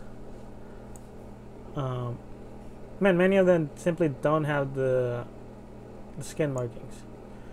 Maybe I should change that. Blue hair, pale skin, same yellow eyes, and no markings. For the Jinn, for the emo, different hair structure, red nose, pale skin, no markings, everything else, and rounder ears. And actually the Corlet one is a bit interesting, being that actually a lot of it is the same, but brown nose, and the markings are there, but they're lighter instead of darker. And I believe the hair is the hair is just slightly messier. Okay. Breton, not sure about the wings. The thing about this is that they're kind of a combination of Frankenstein's monster, a zombie, uh, a bat, and a monkey. So yeah, Duane or D.W. Ain is a 28-year-old Breton farmer, Lower Grain Fields, Korat Province. Um,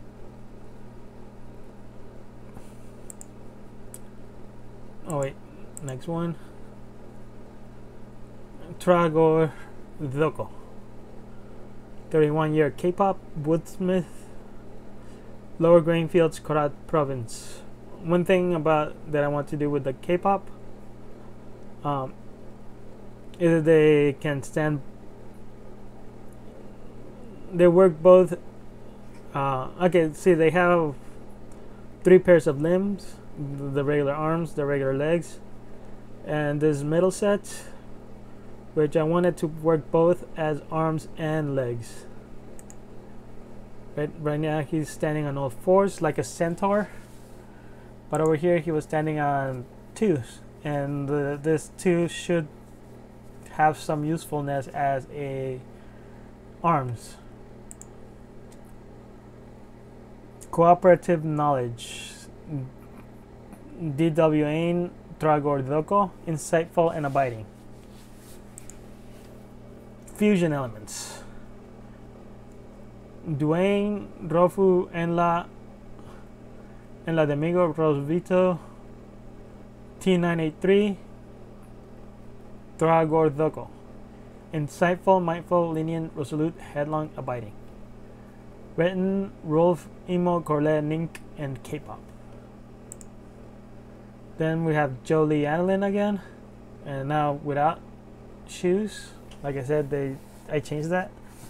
198 years old, Etha, Northwest caretaker. So she takes care of the Northwest. So whatever is on the Northwest, she takes care of it. Nirio Village, Rift Provinces. So now we know that the Yellow Rift, the Rift Provinces, are in the Northwest. Carlos Said, 127 years old, Drevi, Aurora Sierra custodian, Turia City, Aurora Sierra. So wherever the Aurora Sierra is, he is the custodian of it, the entire mountain range. Zed Boule Avel. Again, this is self-insert. This is supposed to be me. Being Zed Boule is Z Boule. 27 years old. I guess I was 27 years old when I did this. I'm like 32 now. Nawa, Wonder, Rival Village, God explains. Everything and nothing. Perfect elements. Jolie Annalyn, Zebule Abel, Carlos Said. Action, complete form. Aitha, Nawa, and Driving. By action and form, I mean like energy and shape. And mass. Energy and mass, kind of. And then here are all of them. From left to right. The Etha, Jolie Annalyn, Retin, Duane, Murai, Nilep, Deep, Revelli, Zewar, Tao Ches, Rolf is Rufo, Mort is Elda, Arya is Leon Fowler, Discom is Brog Ironside, Duga is Sonia Bar, Emo en la Domingo, and right in the middle Nawa is Zabule Abel. Then we have Corley, Rosvito, Frill, Ezio de Figa, Mahir, Yuritain, Lord Kora Anith, Nink T983, Minka Jade Lee, Laurel, Lily Thorne, Jin Lempa Riven, K-pop, Tragor Doko, and Dravi Kalosade. And actually, when I was in the Art Institute, that there was a wall that we could all paint. I essentially painted something like this. Fia Niet, 21-year-old Frill caretaker, desolate, Fura City ruins, Aurora Mountains. Ooh, she's in Aurora Mountains. Is that in Aurora Sierra? Yes, it is. Yes, it is. Either way, man, I've been streaming for like 2 hours now.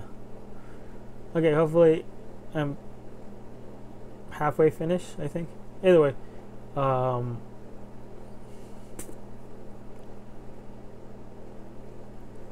yeah, Fia Niet is a frill. Walt Sean. Again, this is what how Walcott of Sean evolved into. Duga Wanderer Korat Ruins, 23-year-old. Agina Anid, 24-year-old lore wife of Regnad Vulcan Underlands. One thing is the chains. Doesn't mean that she's a slave in a sense. The chains just mean that she's married. Rather than having, well, not rather, but instead of having a ring to signify that they're married, female lore have shackles. Actually, I call them something different.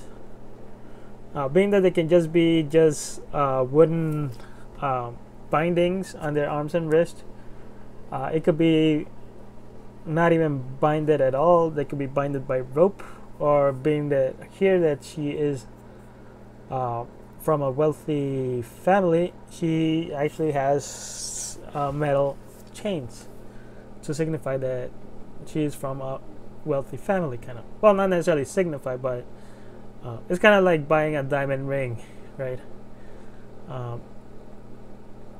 In contrast to cubic zirconian. Either way, lost heritage. Fia Niet and Walt Sean of Ice of Lightning. Being that they both kind of lost their heritage. I don't know how to explain it, but they've lost their heritage. Okay, Lina Kromast, 18-year-old Discom Transitions Liaison, Barkeep, Vienna Fortress Annex. Okay, by Transitions Liaison, I mean one thing that Discom do, I guess in a similar way that Amish have this thing called shunning, I think, in which it's a kind of punishment and making the one being punished a social outcast of some sorts. But in this situation, the discom actually make them exile them as punishment. Is like the highest form of punishment they have, exile. Well, the second highest, being if they break their exile, they get executed. So those who are exiled go to the transitions liaison to transition to their life as an exile. Anyway, Valer Litan, the Royal Guard, Trinan Kingdom, East Navy Sea, Mahir, 23-year-old. Next page, 4. Nearly there. Earn affection. Dina Kramast and Valer Litan of Water of Earth. Basically, this is a romance story. Ariel Seram, 22 years old. Aria, accounting assistant. I wonder if any of these names are actually mean something bad in a different language, because most of them are just made up. Anyway, Aria, accountant assistant. Winham Farm, Valiant Sierra.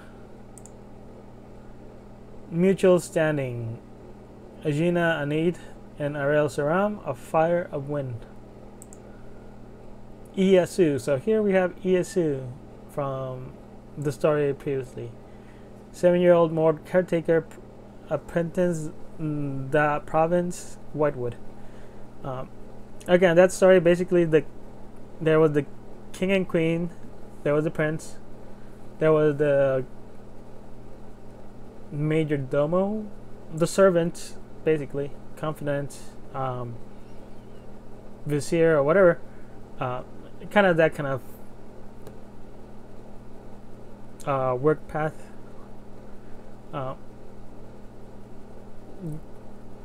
Royal servant guy. Then there's the prince and this caretaker apprentice. Being that the scythe was being passed from the king to the caretaker, now to her, and she was gonna give it to the prince.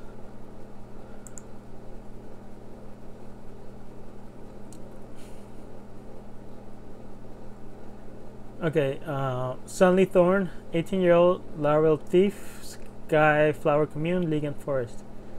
Ooh, I have comments on this one. Oh well. I'll check on them later.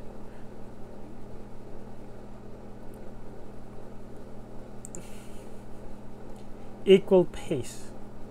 Sunny Thorn and Ieyasu, life and death.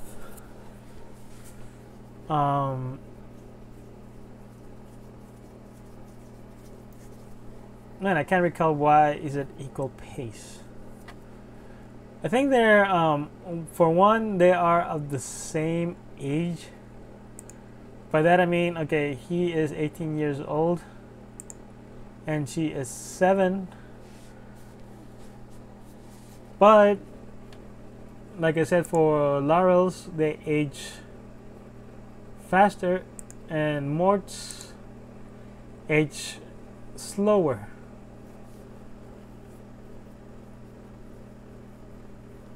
Okay, mature faster. There we go. So at 7 years old, she's closer to, I guess, a 17-year-old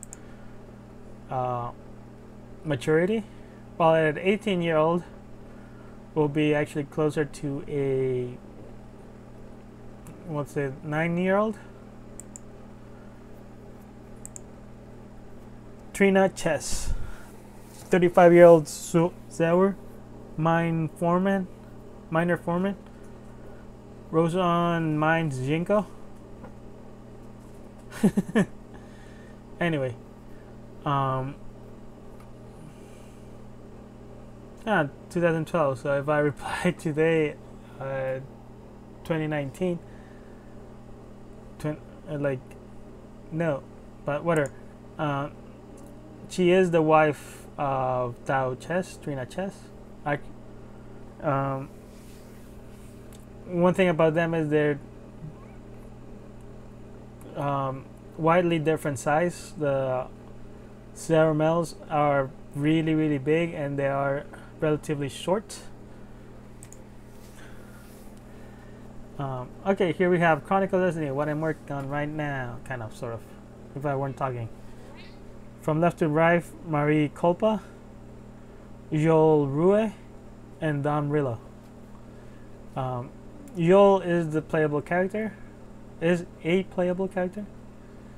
Marie is the antagonist, and Dom is an NPC, is a supporting character.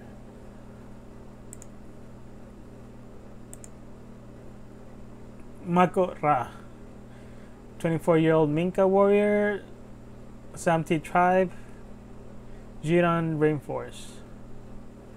So this is a male Minka, and unlike the female Minka that have been making them levitate, he actually has his feet on the ground.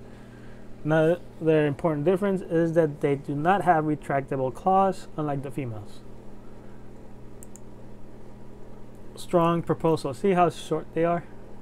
He's kind of relatively human size, but she is short, and the ceramel are significantly bigger.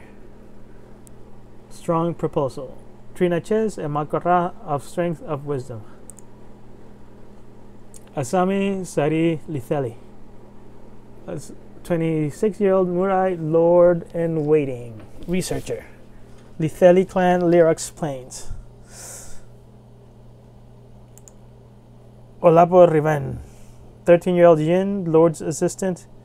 Litheli clan, Lyrax Plains. One thing, as you can see, he is wearing part of a Lord's clothing, a Mirai Lord clothing, just like she is wearing. Though his pants are Jin pants, basically. So he is actually her assistant of sorts. Master and apprentice. Asami Sari Litheli and Olapo Riven of Dark of Bright.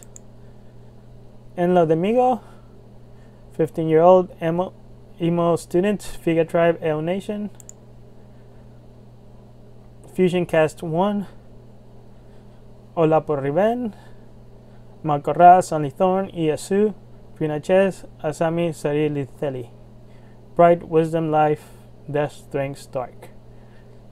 Jin Minka Laurel, Mort Zeur, Mirai. Pure Cast. Ajina Anith, Valer Litan, Fianiet, Wolt Shan, Dinacromast, and Ariel Saram. Fire, Wind, Ice, Lightning, Earth, Wind. Lore, Mahir, Frill, Dugan, Discom, Arya.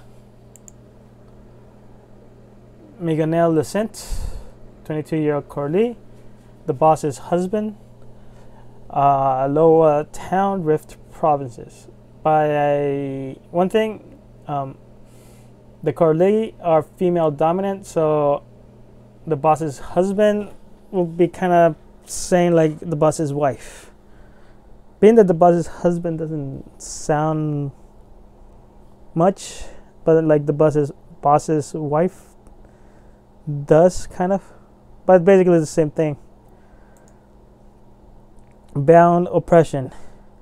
Enlo Demigo, Meganel Descent, Leniency of Resolution. D935 Dimitri, 19-year-old Nink, and overseer of Section 7, Green Star Tree. And again, like T9, D93 is Dimitri.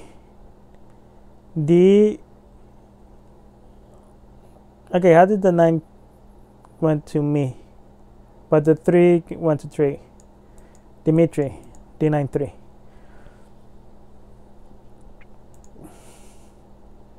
Okay, before I got to Fifi, I just pointed out that still the 2 color eyes, the pinkish body, and bluish hair.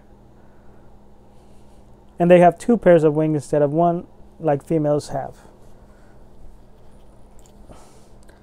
Fifi, 15-year-old wolf, family pet, Samarco Ligan. Privilege, ignorance. Fifi, D935, of headlongness, of mindfulness. Like I said, she's a pet, but she's a pet of a rich family. So even as a pet, she has a really nice life. Kind of like the gilded cage kind of thingy.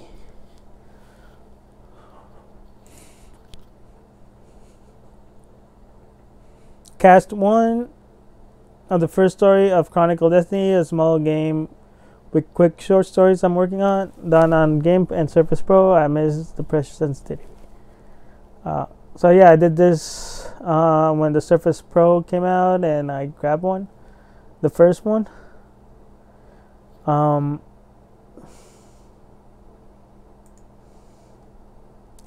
Tuco Lito, 22 years old, Jin Foreman, Dimitri Ranch, Luzon Territory. Tirama Talen. Okay, how come they have different names? I thought they were brother sister. Maybe I changed it somewhere. 20 years old Jin farmhand. Demil Ranch, Luzon territory. So those two are other Jins. So 3. A K-pop sculpt. Practicing digital sculpting. Crossroads Destiny cast. This is the cast of a kind of comic idea I have. Jora Akid, Karin, Roro, Alina. Wait. Okay, I just didn't put the comma. Jora Akid. That's this guy. Then it's Karin. Then is Roro, which is this guy. Then it's Lu. And Alina Sarai. I was just wondering who's Sarai. She's Alina Sarai. Yol Rue on a low poly. Discount 24-year-old enforcer. He is a playable character for the first story of the game I'm working on. He is like a mafia enforcer. He's basically waits for orders from the family he works for, carries those orders, and then waits for the next orders. In the game, he is sent to find out if some farmers have been hiding their harvest to pay less tribute to the family, and if so, to destroy the hidden harvest. Spoilers. Yol's story. First draft. Yol had just arrived in town when Dom spotted him. He urged him to follow him, for their boss was waiting for them. He leads Yol to the bar, where the boss, Marie, is waiting. She greets them and invites them to her table. She explains them that she has heard stories that Garam Farms Farms had a bad harvest this season, and thus will pay a smaller tribute tomorrow. She suspects that they're hiding the extra harvest. She tasks Joel and Dom to investigate if her suspicions are true, and if so, to destroy the hidden crops. She bids them farewell as they head out to the farm. Joel and Dom wait until sundown to sneak into the farm. The farmers were all busy getting ready for tomorrow's tribute, all but a small group. They were standing on an empty field. When even the children and elderly had tasks to accomplish, this group of able-bodied farmers were just standing on an empty field near a small building. They must surely be guarding something. Joel and Dom proceed to set a nearby building on fire, and sure enough, the guardsmen leave their post. They quickly move towards the lone building. There wasn't anything of interest there. It was but an empty feeder with a lone haystack near a wall. But not leaving anything unsearched, they cleared the haystack, revealing a trapdoor. Upon opening it, they see a pair of armed farmers. Without hesitation, they are silenced before they could alert anyone. They move through the dark tunnel hastily until they reach a large room at the end. It was filled with crops. They were indeed hiding the harvest. This revelation was short-lived as they saw the light of a torch of a guardsman's clothing. They were trapped, but their task must be complete. They both went up ahead, a guardsman wielding a torch. He dropped the torch after getting overpowered. Joel grabbed the torch and threw it to the crops. It quickly caught on fire. The guardsmen could contain Joel and Dom as they were trying to put out the fire. Soon after exiting, Joel and Dom were surrounded by farmers. They were able to break through them and proceed to run towards the town, being chased by the farmers.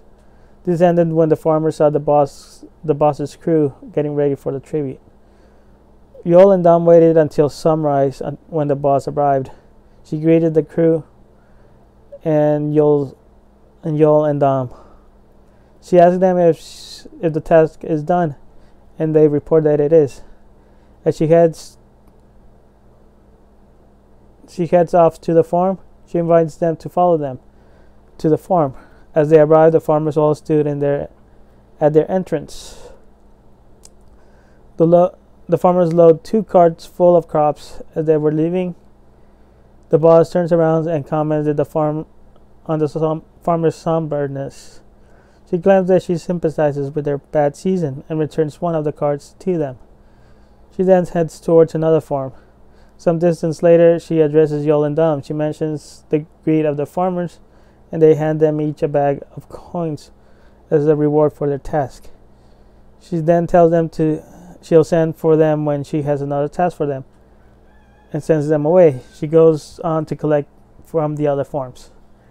So, yeah, this is a first draft. Spoilers. So yeah, this is the first story for the game Chronicle Destiny, in which you play as the character Yol.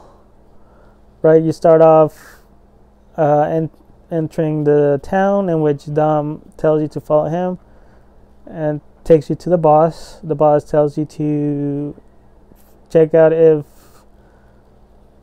the farmers in fact do have harvest hidden, so it will appear that they have a bad harvest, so they will pay less tribute. And so yeah, it's your job to find out that. So spoilers, it's on the empty building, and you can burn the building to get the guards off. You can attack the guards if you want, but yeah. Reload story, first draft. I prefer this one.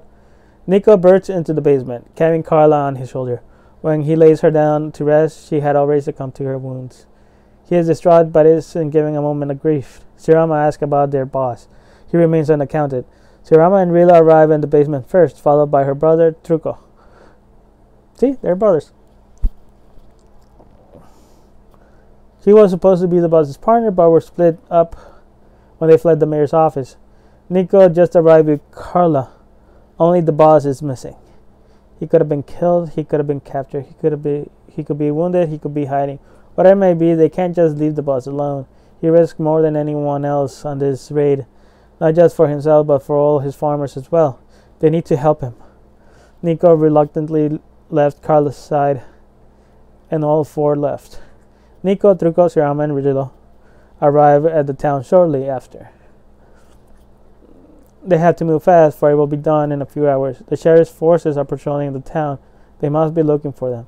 Truco mentions that he last saw the boss behind the mayor's office. They start heading there, but Nico halts them. He proposes to go after the sheriff first. They all refuse. He curses that the sheriff is who murdered Carla. They try to appease him, but it's no use. He darts off towards the sheriff's office. Truco, Sirama, and Rila arrive behind the mayor's office. They start looking for clues.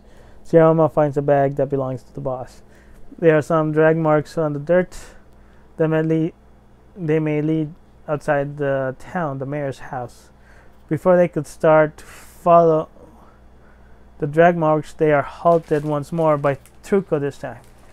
He proposes to head back inside the mayor's office and finish what they started. He reminds them that the inspector leaves at dawn, mere moments away. They need to finish what they started, or the boss' sacrifice will be in vain. Additionally, the guards are patrolling the town, leaving the mayor's office undefended. Sirama argues that it would be selfish to deny the boss his efforts. They owe at least this much to him, for all he has fought for them. Truco is unconvinced and heads back inside the mayor's office. Sirama is hesitant to leave her brother alone, but is confident that he can sneak back outside like he did before. She leaves to follow the drag marks. Rilo follows her. Sirama and Rilo arrive at the mayor's house close to dawn.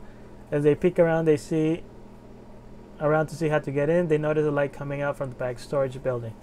As they sneak closer, they can hear the mayor's beating the boss inside.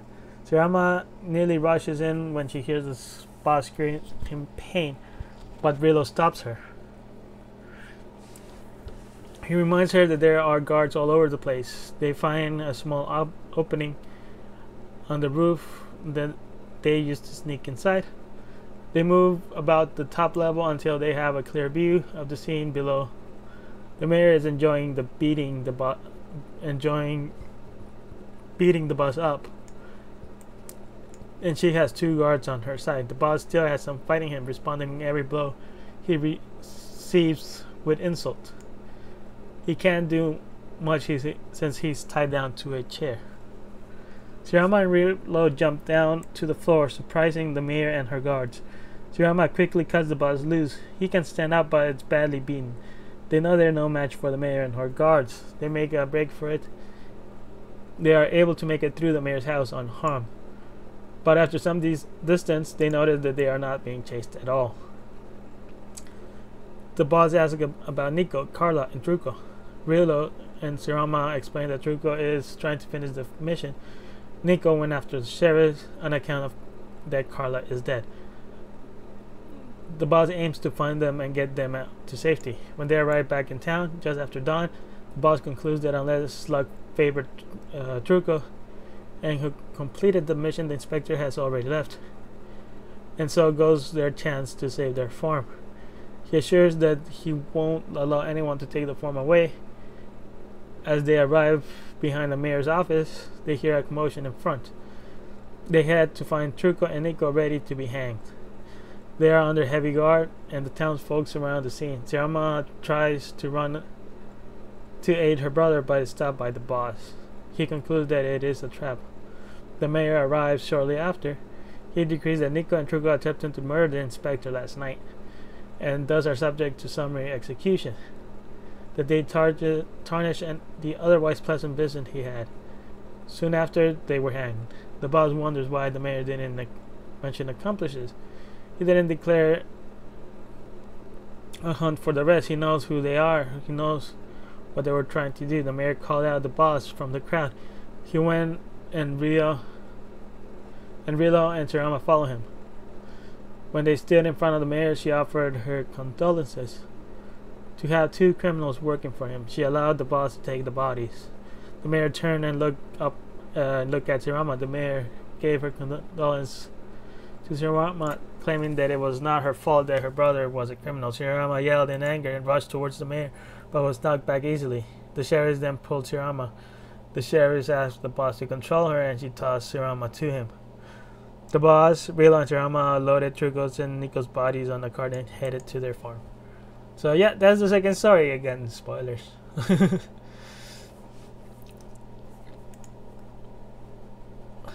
Sienna, an Arya masquerading as a Murai to infiltrate the fortress. That's from the 3rd story. Right now we have 2 stories. This is the 3rd one. Jari, a sergeant baronet, leading her troop to battle. And this one is the 4th story. So now all 4 protagonists. Carrying character sheet. Owner of a restaurant. Sketch of Sophie and parents. An interesting idea about hybrids having 2 names. For each naming convention, Sophie is a mort name, so being her given name, and Fi her house name, after her father Rafi. Sophia Rock is a Dugan name, with Sophia her given name, and Rock is the lineage her mother was named for. Sophie for short. So she would respond to both names because they sound similar, though in her story she is referred by her Dugan name, as she is the illegitimate daughter of Rafi.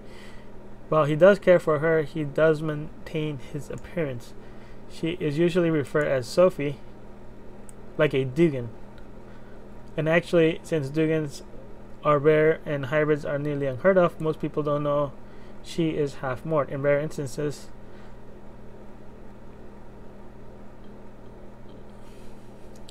does anyone refer her as Sophie, as a mort. Her father does in private, thus treating the fee in her name as a house name.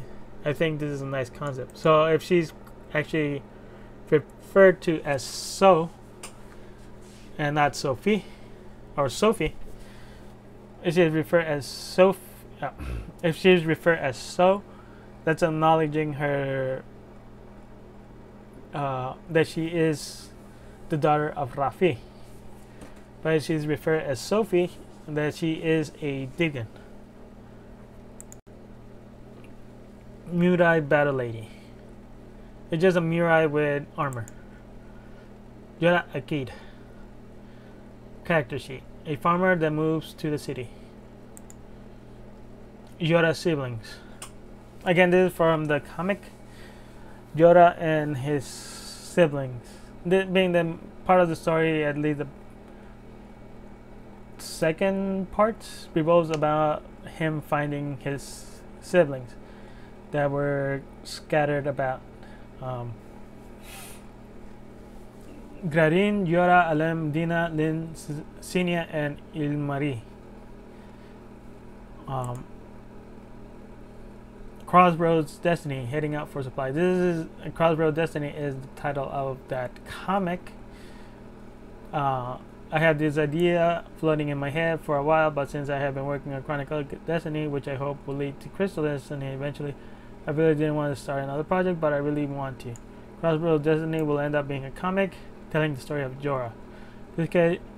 This sketch shows the main cast from left to right: Jorah, Alina, Lu, Karim, and Roro.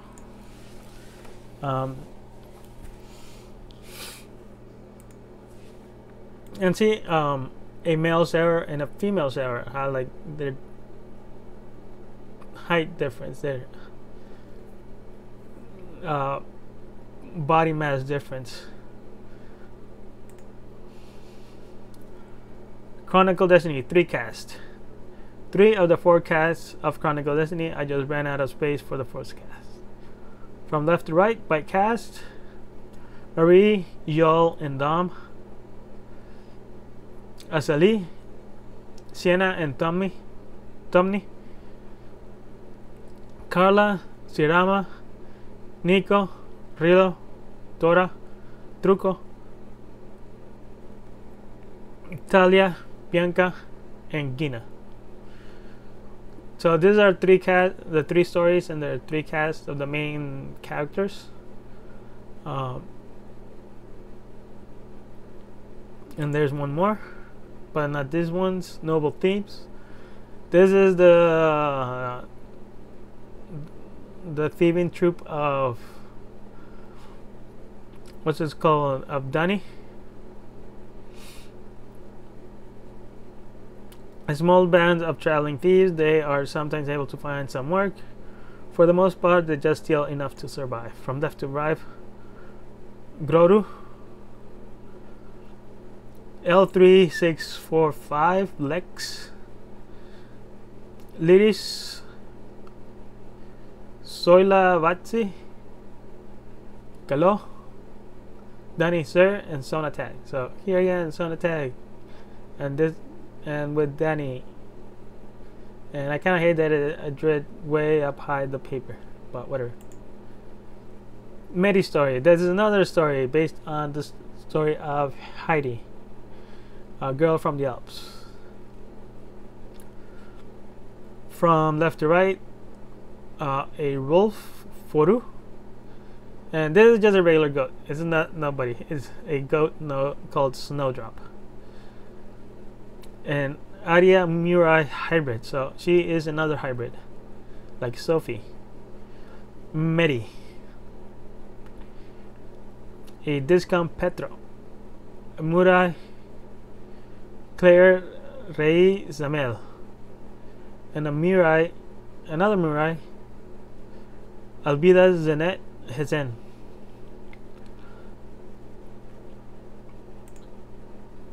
And here is the 4th cast. It kind of looks like 2 casts, but it's 4.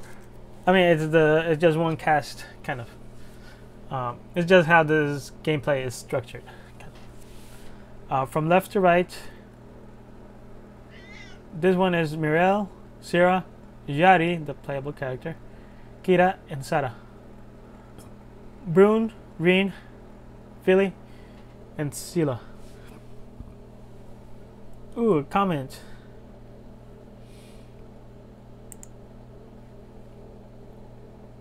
Linda's story, just for a moment. For a moment, they have each other. From left to right, Valiet Orien, Asteri Kawel Remdri, Linda's Reed, Swilens Niven, Anne B, and Aldiri Kawel Remdri. Dark and Stormy Night. Dun dun dun. This is the Dark and Stormy Night. Nile Tiet Rivelli, Rolvar, Donavar, and Sonyavar. So this is the night that Sonia and Roll got killed by Nile. Dun dun dun. Bright and clear day. From left to right, Kalos. Why is there a comma? Kalos Sied. Lempa Ribem, Fia, and Sesuo Elo. Jolie Annalyn is not here. She is part of this story. Just like how Kalos is a part of this one. Old versus new. While I have some work to do, it's pretty much done. I just have to do the UVs. So I made a lower poly model, like around half the birds of this one. UV test. UVs are done. The face has a separate texture than the body because I want to show more detail.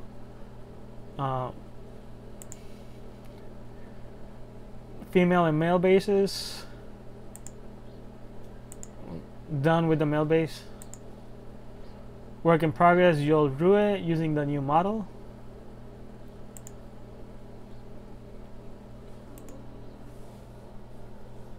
Man, this is a long stream. Anyway, Dugan family. It's just a Dugan family.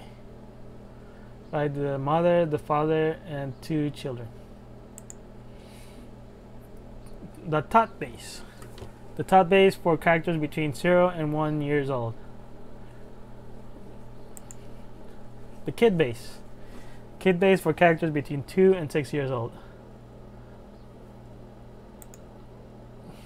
Cordilan family. From left to right, Alveri Cordilan, Anviri Cordilan, and Eldiri Cordilan. 5, 34, 15. Cook assistant, so she's assisting her. From Firan town, Alviri is a single mother living in the small Corli town of Firan. She is the only Murai in the population of mainly Lor and Corli. She arrived while she was with child. Alveri was born in town. She works as a cook for the town, and while she is mainly prepares Corli and Lor dishes, on occasion she prepares Murai cuisine. She tries to keep her culture in her children, going to great lengths to acquire Murai clothing, furniture, food, and other trinkets that are scarce in the region. Eldiri resists some of the mother's acculturations. She even prefers Corli food over Mirai and drops Kor from her name when introducing herself. So she will introduce herself as Eldiri Dylan and not Eldiri Kor Dylan. She wears Corli clothing when her mother isn't around, and overall prefers to indulge herself in Corli culture. Alveri was born in a town that he really has no exposure to Mirai culture besides what her mother shows him. He likes it because it makes him look different in town. It makes him feel special, but he has more Corli and lower mannerisms than Mirai wants. His mother fears that when he gets older, he may resent his Mirai roots like Eldiri does. Side note, Alviri and her family are the first Mirai characters to sport the Mirai labor class attire.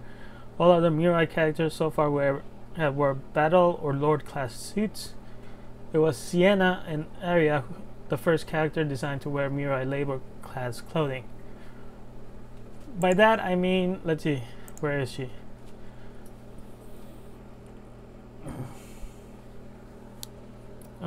There we go. That this was the first time I created the labor. Before her, all the Mirai wore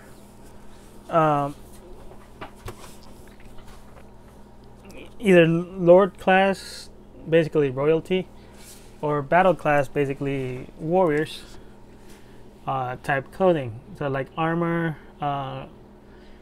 elegant clothing and stuff like that. She's the first one to wear basically like peasant like clothing. However, she is an Arya, not a Mirai. She's an Arya dressed like a Mirai to infiltrate.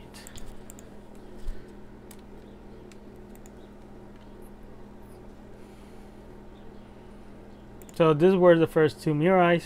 The first three Mirais, they were actually designed to wear the labor class clothing. Desni family. From left to right, Galina Desni, 42 years old governor. Atina Desni, 38 years old. Katri Desni, 17. Lipol, 11. Leta, 5 years old. Kalina has served the Metsi family well and was given the governorship of Greenland region. The town of Firan serves as a port to the farmlands in her care. While many of her contemporaries view her current assignment as a dead post, she sees it as an opportunity to show the Metsis her potential to take bigger tasks. For the past couple of seasons, she has clashed with Marie, a young and upcoming enforcer that collects tribute in her region. She collected tribute when she was younger and wishes to impart some wisdom to Marie. She refuses to listen, and while her methods are effective, Carlina believes that she may end up limiting Marie's future with the Metsi family. Her family supports her current assignment but resent the limited luxury they now endure and wish to go back to the city. Leda, however, was born in Firan and has little taste to the limited luxury they enjoy. Carlina views this as a positive manner and hopes to learn the place of luxury serves when she starts working for the Metsi, for she has seen many good enforcers being undone by obsessing on luxury. Designer, the female cordial attire has been designed a while based on punk culture. Kalina wears a limited set of the cordial suit mixed with casual clothing. Atino, the husband and the governor, needed to wear cordial attire as well, but I hadn't designed one yet. While spikes are very prominent feature in punk design, they also adorn in rivets. Thus, female cordial attire has spikes. Male cordial attire has rivets. And again, he wears a limited set mixed with a casual set. I really like the idea for the earrings being riveted tags. See, she has spikes on her clothing, while he has kind of this riveted things on him, with this earring being a riveted tag. And also this one, an 11-year-old male, also has a riveted tag earring, basically.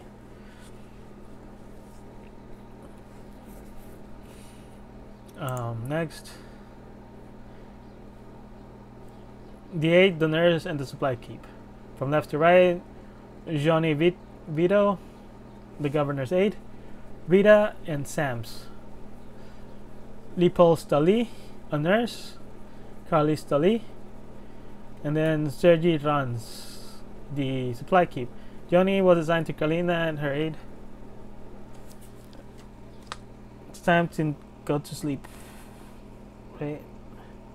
Yeah, I'm just about to go to sleep. Anyway.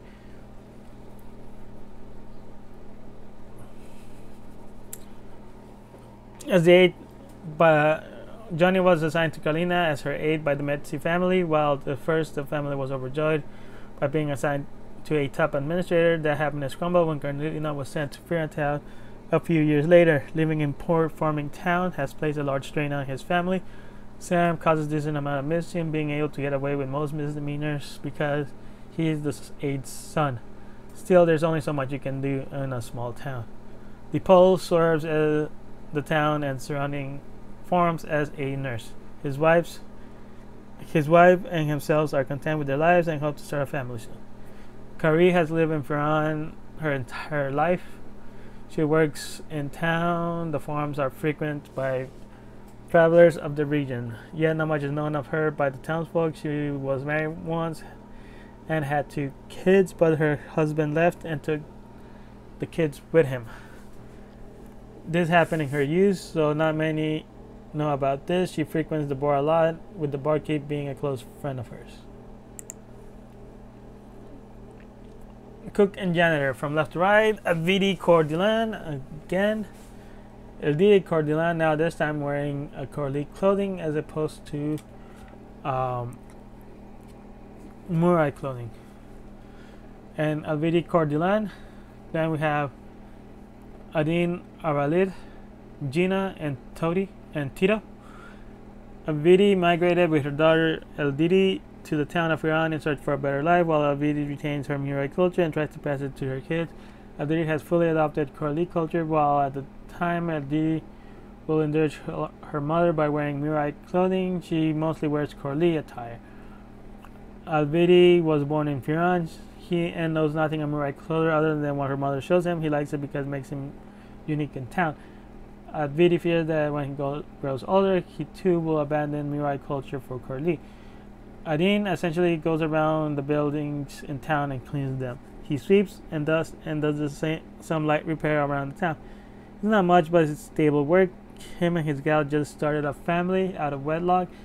He's saving money to give her a guive and make the relationship official. Okay, guive is the actual term, not chains or stuff like that. It's the guive. That's the shackles they put on their wives, basically, instead of rings. Left to right, Johnny Vito, Governor's 8. Oh wait, this is back. School teacher and barkeep. Lucio Zeri, the school teacher. Dina Veli, the school teacher, principal basically. Ivan Veli. Eveli Frazi, the barkeep. The local schoolhouse serves the children of Iran and their surrounding farms. Lucio handles the young children, while Dina instructs the older kids. They have some light opposition by the parents, since the majority of the kids are lower, and the 2 Corley teachers don't make much effort to include anything else but what they think is important. Evely arrived at Firan in her youth, not long after she replaced the previous barkeep, and has served the town ever since. She is good friends with Sergei, the supply keep. The bartenders and the doctor. Rimo Neri, a 22-year-old bartender, and Malko Goi, 34-year-old bartender. Then Chloe Lezi, 49-year-old doctor, Drico Lezi, and Rita Lezi. Rimo arrived in Firan not too long ago and has worked as a bartender since then. His youthful looks and friendly demeanor makes him popular with the bar patrons. He looks up to Malko, whom has worked as a bartender all his life. Malko and Remo has taken Remo under his arm and protects him from the more aggressive clients. Chloe has been the doctor for the Metzi family all her life. Now she has a worthwhile assignment in Firan. She feels she can finally help the less fortunate with skill she has been able to hone in her lifetime. Her patients, however, believe she has a misguided idealization, being that most of her first choices involves extensive treatment that many cannot afford. The store. Toa grams, Arena grams, Ely grams, Koda grams. And then Karen Streley, Yoel Streley, and Cyril Streley. Toa and Karen run the local store. Them and their families get along fine. Ela and Cyril have grown up together and are best friends. So yeah, it's Toa and Karen, the ones that run the store. One is Corley and has a Corley. Well, she's a Corley and has a Corley family, and he's a lower and has a lower family.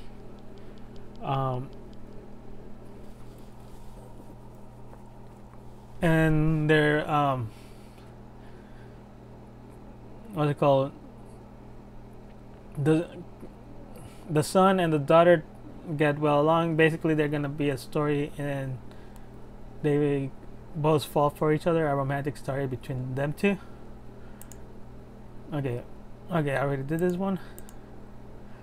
Housekeeper and stable hand.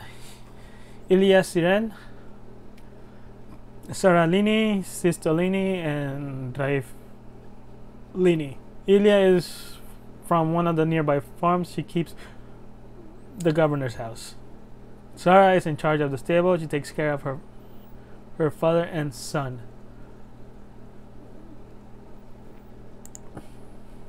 Stable workers: Fili Katsi, Tomi Katsi, Sierra Kolti, Turi Kolti, Tomo Giram.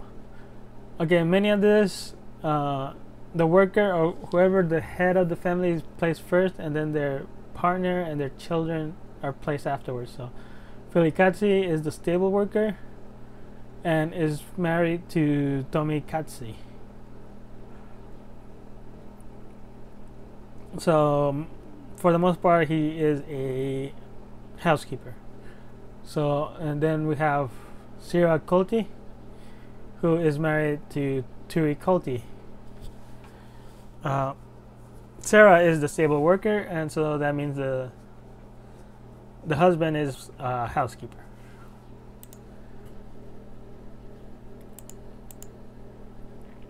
Takes care of the house, basically, family, whatever. Tilly Rizzo is a woodsmith, 29-year-old. Lado Rizzo, Teodoro Rizzo, and Vera Rizzo. Tilly has lived her entire life in Finan, having learned her craft from her mother, Vera. Eventually taking over her duties in town, she crafts wooden articles and general repair work. Supply workers: Katia Savia and Kali Savia, Ciro Deram, Dina Deram, and Rina Deram. And here are all of them. I'm not gonna repeat that. Sienna, just setting how to make the characters with the same base mesh. One note of Sienna is that her skin and hair are painted. In actual story canon, not that they're painted when creating the 3D model, but that she painted her hair and skin in game, being that she's trying to hide. While I think the hair doesn't show that effect as much as I wanted to, the skin does. Around her right eye, where you can see her natural skin color, she's trying to infiltrate the Murai building. An area like herself will have some similarities to an area that she may be able to sneak by as long as no one looks at her for too much time. So like over here, that's showing off her natural skin color, and everything else is the paint. Turko and Shirama, concept to work in progress, testing how well I can make characters. The new male and female badge. Turko and Shirama are NPCs for the second story of the game I'm currently working on, Chronicle Destiny. I choose to set as the base mesh on this too because they require no modifications from the base mesh. The playable characters have at least different shaped hands, with some having modified head. Well, I did Sienna, who is a playable character. I couldn't decide whether to do a male playable character, which are different race than Sienna, or Tomni, an NPC with the same race as Sienna, or some other character from other stories that won't appear on Chronicle Destiny, thus making whatever I come up not being immediately useful, but are male and female pair. Just it says the base mesh. Then I decided on this too. While unfortunately they are not playable characters, they are part of Chronicle Destiny, so whatever I end up with, I could use it for the game. Like I said, they require no modification from the base mesh and are male and female of the same race. About them, Truka and Shirama are siblings that work for Willow as farmhands. Truka and Shirama textured. One thing from here to the other one, I removed a lot of the geometry, like over here in Shirama, her wraps around here, and Truko's wraps over here, and just made them into textures. This time around, I textured the models instead of leaving solid color. For one, I was able to lower the detail and geometry on the bandages because the detail is now painted. It also allowed me to add even more detail that I had not thought about. While not visible from this vantage point, there are stitches going up the sides of the pants and sleeves. There are also fasteners on the backs of their shirts, plus the bandages are properly tucked in. This was just a quick paint just to see how it will look. I really like the results. Now, next, I'm going to work on Yol, the protagonist of the first story. Test sprite. I'm really happy how to render how the female-based Smash looks. Work in progress, all races, from left to right, front to back, male-female pairs. Frill, Dugan, Discom, Mahir, Lower Arya. More Laurel Sewer, Minka Mirai Jin, Emo Carly, Rolf Tink K-pop Betten, Aitha Nawa and Drevi. However, many of them are not even started. Making the bases for each base. The ones without eyes are placeholders. Their body shape is completely different. Some are done like the Nawa, Frill, Laurel. Others have minor tweaks like the Mirai and the Mort. Still, others have major modifications of hair like the Redden and Tink. And those without eyes basically will need new meshes. Work in progress, Pures. From left to right, male-female pairs, Frill, Ward, and Kin. Basically, Ward is the servants and Kin are the royalty. Dugan, Colonial, and Commoner. Discom, Exile, and Regular Infantry. Mahir, Farmers. Lord, Peasant, and Aristocrat Wife. Arya, Clerks.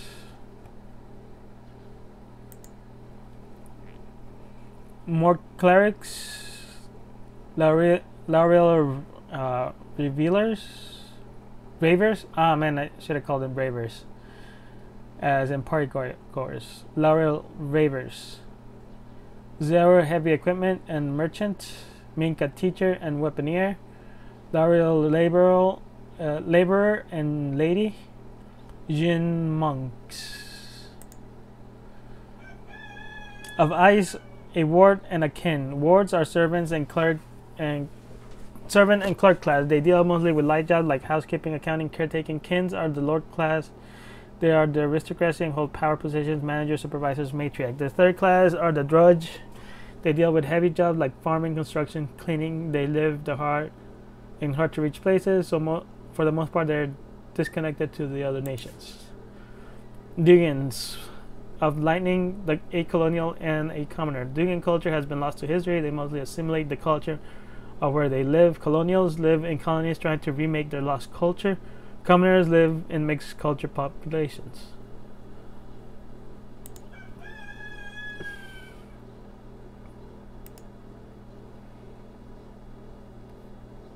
Ooh, nearly completing. I didn't click that one. I'll stop here for a while. 14 pairs down, 7 more to go. So yeah, many of these are complete, and over here I had already started with the rolls, but everybody else still needs work.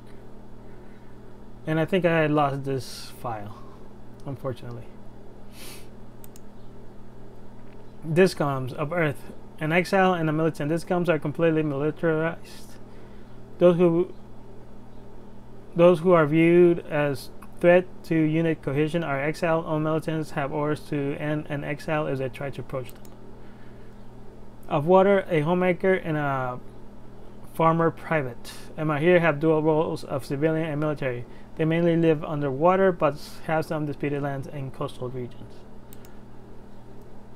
Of Fire, peasant and an aristocrat's wife. Lords have large cities and nations across the land. Their culture permeates others, and in turn they adopt from other cultures as well. Of Wind, school teacher and clerk. While populous, they live in hard to reach places like mesas and clouds that they don't interact with other races as much as lords. They naturally levitate and thus have a hard time walking. Morts of ice and fire, death. Clerics. Morts are among the longest lifespans of all the races, about 200-300 old years, but few live out their entire natural lives. They believe their lives and death are two existences. Their long lives have led them to believe they have fallen out of death's favor, barring them from that existence. They exist in life, trying to regain death's favors and doing good things. Once the community believes they are worthy, they commit suicide. For many, this makes their lives last between 60 to 80 years old, which is still more than average. Laurel, work in progress. Of lightning and wind. Life. Ravers. I should have called it ravers. Revealers. Ravers. They have among the shortest lifespans, about 40 years. Their youth cares very little about anything other than having a good time. It is their elderly that maintain the tribe's functionality. Every youth will eventually be an elderly and realize that they wasted their lives. They will feel powerless on stopping the new generation on wasting their lives, just like how the previous generation was unable to stop them from wasting theirs. All they can do is keep taking care of their youth, so that when they become elderly, they can take care of the next youth. Work in progress. Renton. Zewer of ice and earth. Strength. Hauler and merchant. Zewer live of the land they sell their goods. Females can own multiple males to work for them. Minka of lightning and water. Wisdom. Caretakers and weaponeer. Minka are in a constant state of war, and they keep it that way. They play war games for real. They do have a peace season to rebuild and prepare for war. Sonia tag cry. I just thought about bought a new Microsoft Surface Pen for the Surface Pro and wanted to test it out. I really like it. So here's Sonia tag. Just for a moment, Lindis and Sweelands sketch. Lindis wearing a party queen dress and Sweelands wearing casual elegant wraps. Palliette wearing casual elegant wraps, and Asteri wearing a Lord Pupil outfit. Anne wearing a ceremonial robe, and Didi wearing Lord Pupil outfit. Just for a moment, before the world comes crashing down on them, they can enjoy the happiness they found in each other.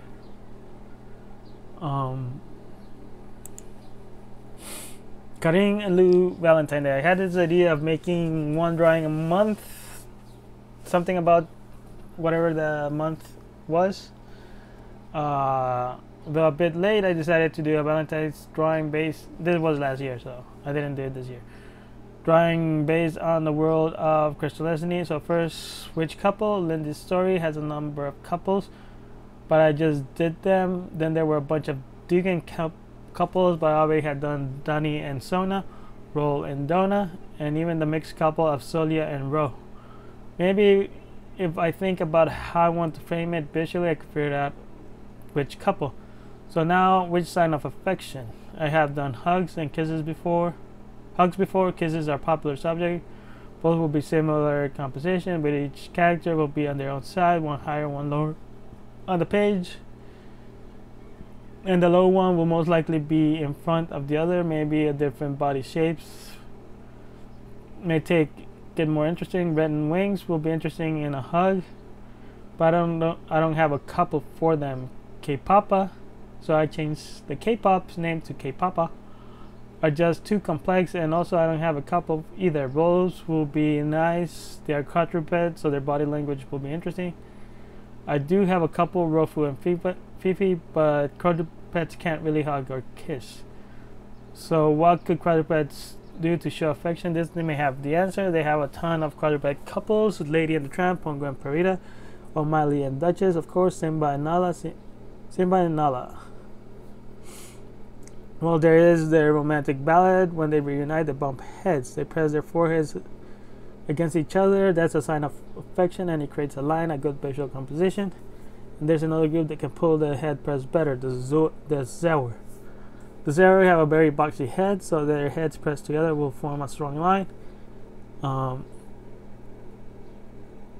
And I have two couples for them, Trina and Tao, and Karin and Lo. Of the two, Karin and Lo are the most developed, so I'm going to have them. I'm going with them. Also, I had recently saw a sketch using a brush pen, so I decided to change it up. Instead of the regular pencil sketches, tone paper, just trying something different. Not for any artistic choice. I just started with the line where their heads meet and came out with this basic sketch. I'm really excited how it came out. I just can't wait to finish. Let's see how it ends up.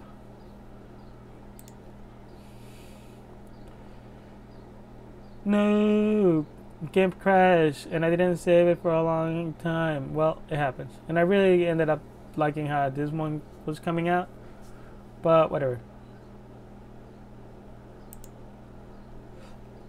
Just an update. With the colors. Karin and Lou Valentine. Okay, so I like how this is coming out, so I thought I should include the rest of the family, but after a quick sketch I realized that I cannot make it work visually. The composition was designed for just the two characters in mind, but I still would like to explain the other two characters of the Zor family and the Zor family structure. From left to right, Rena, Lou, Karin, and Mick. First, the Zor are a female-dominant culture to the point where males are treated as property. Next, males become sterile after their mid-20s, sort of a male menopause. Additionally, females are lesbian, that meaningful companionship between females since males are property. Furthermore, males are owned and more than one can be owned. Lastly, Zor are polygamist in the sense that the family consists of two females and one or more males. So with these rules of Zor relationships out of the way, a bit about Karin and her family. Zors are merchant folk, and Karin is no different and wanted to start her own business. She, of course, needed some labor. She needed a male. So she went to various auctions. She kept being outbidded, and she had little money on her and couldn't afford the young ones. The young males can still build a family and still be used as labor when they age. So young males are more valuable than the older ones. Still, she saw an older one in many auctions. Nobody was buying him, and his price kept getting lower the more auctions he went. Eventually, she decided to buy him, and that's how Karin married Lou. So yeah, a male and female get married when the female buys the male at auction. Karin started many businesses, from farming to mining, calling, lifting, or basically anything Lou could handle. But they all ended in failures. Throughout her ventures, she met Rena. Eventually, Karin married Rena. So Rena and Karin actually did have more traditional romantic relationship before they got married, unlike Lou and Karin, that Karin just bought him. They started a restaurant and it was quite successful for a couple of years. Sometime after the restaurant fell in hard times, Rena left and took a large portion of their money. And a bit of spoiler, part of the success, especially the later success before the failure and Rena leaving, is because Rena made deals with, let's say, mafia, right? And that's why the restaurant was successful. But when the mafia people wanted to collect again, what essentially happened is that Rena took a large portion of their money and used that to pay the debt she had with the mafia, and then she fled because, yeah, Karin wouldn't have agreed with that, right? The success of the restaurant was, or at least the later part, was because of the deals Karin had done with the mafia, and not because it was actually successful. But Rena did it so that Karin will be happy, kind of. With Lou's support and a new business partner, the business partners are two lores from the comic story, basically. She was able to make the restaurant successful again. She later ventured into trading. On one of her travels, she encountered Rena. Rena was basically had a small roadside store, kind of, when she met her. And this trading stuff leads into Yoda meeting, eventually finding his siblings on his part of the story. She apologized and tried to make amends, but Karen will have none of that. After some time, though, they reconcile, and Karen and Rena lets Rena continue to be her wife. Sometime later, Karen laments that she married Lou when he was already old, for he could never start a family. He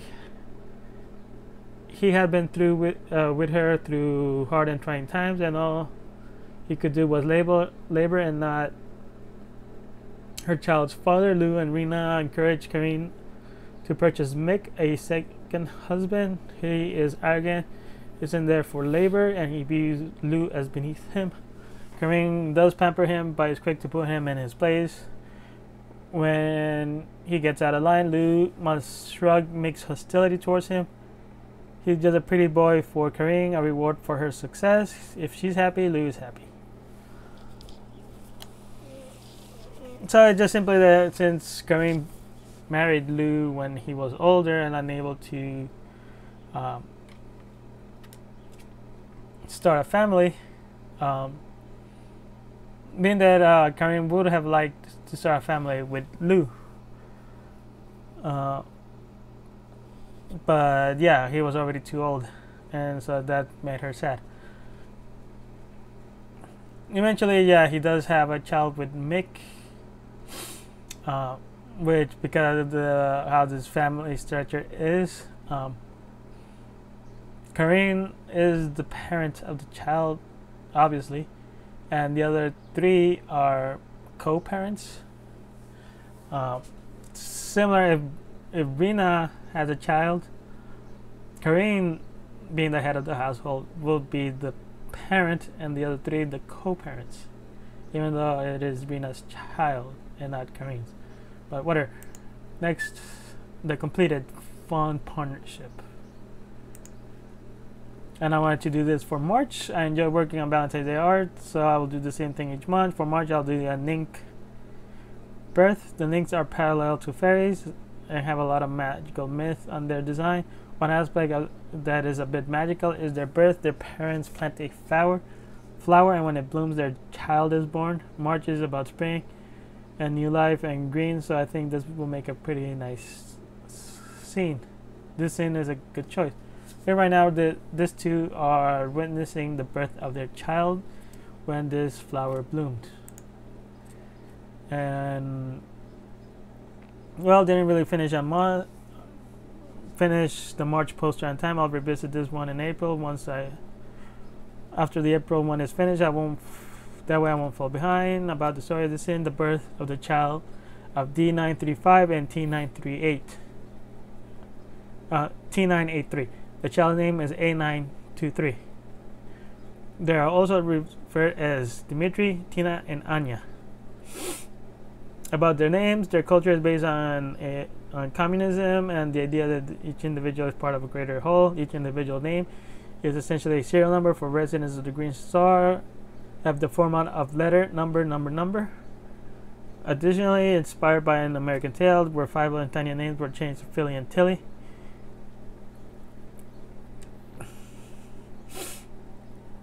And the real practice of anglicization, the nickname change most of the time when interacting with other cultures. This change is based a bit on Leet or 1337. D935 is D93 or Dimitri, T983 T9 or Tina, and A923 is A9 or Anya.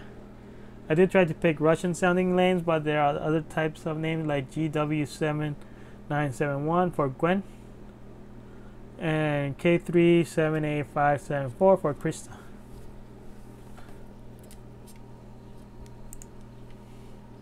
And I think that the last one, and 3 hours. Yol Rue, 24, this coming Forza, lose on territory. So,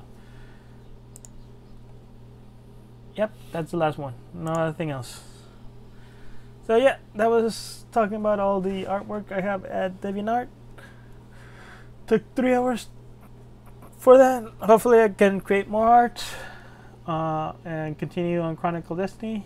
And yeah, it's just that. Later.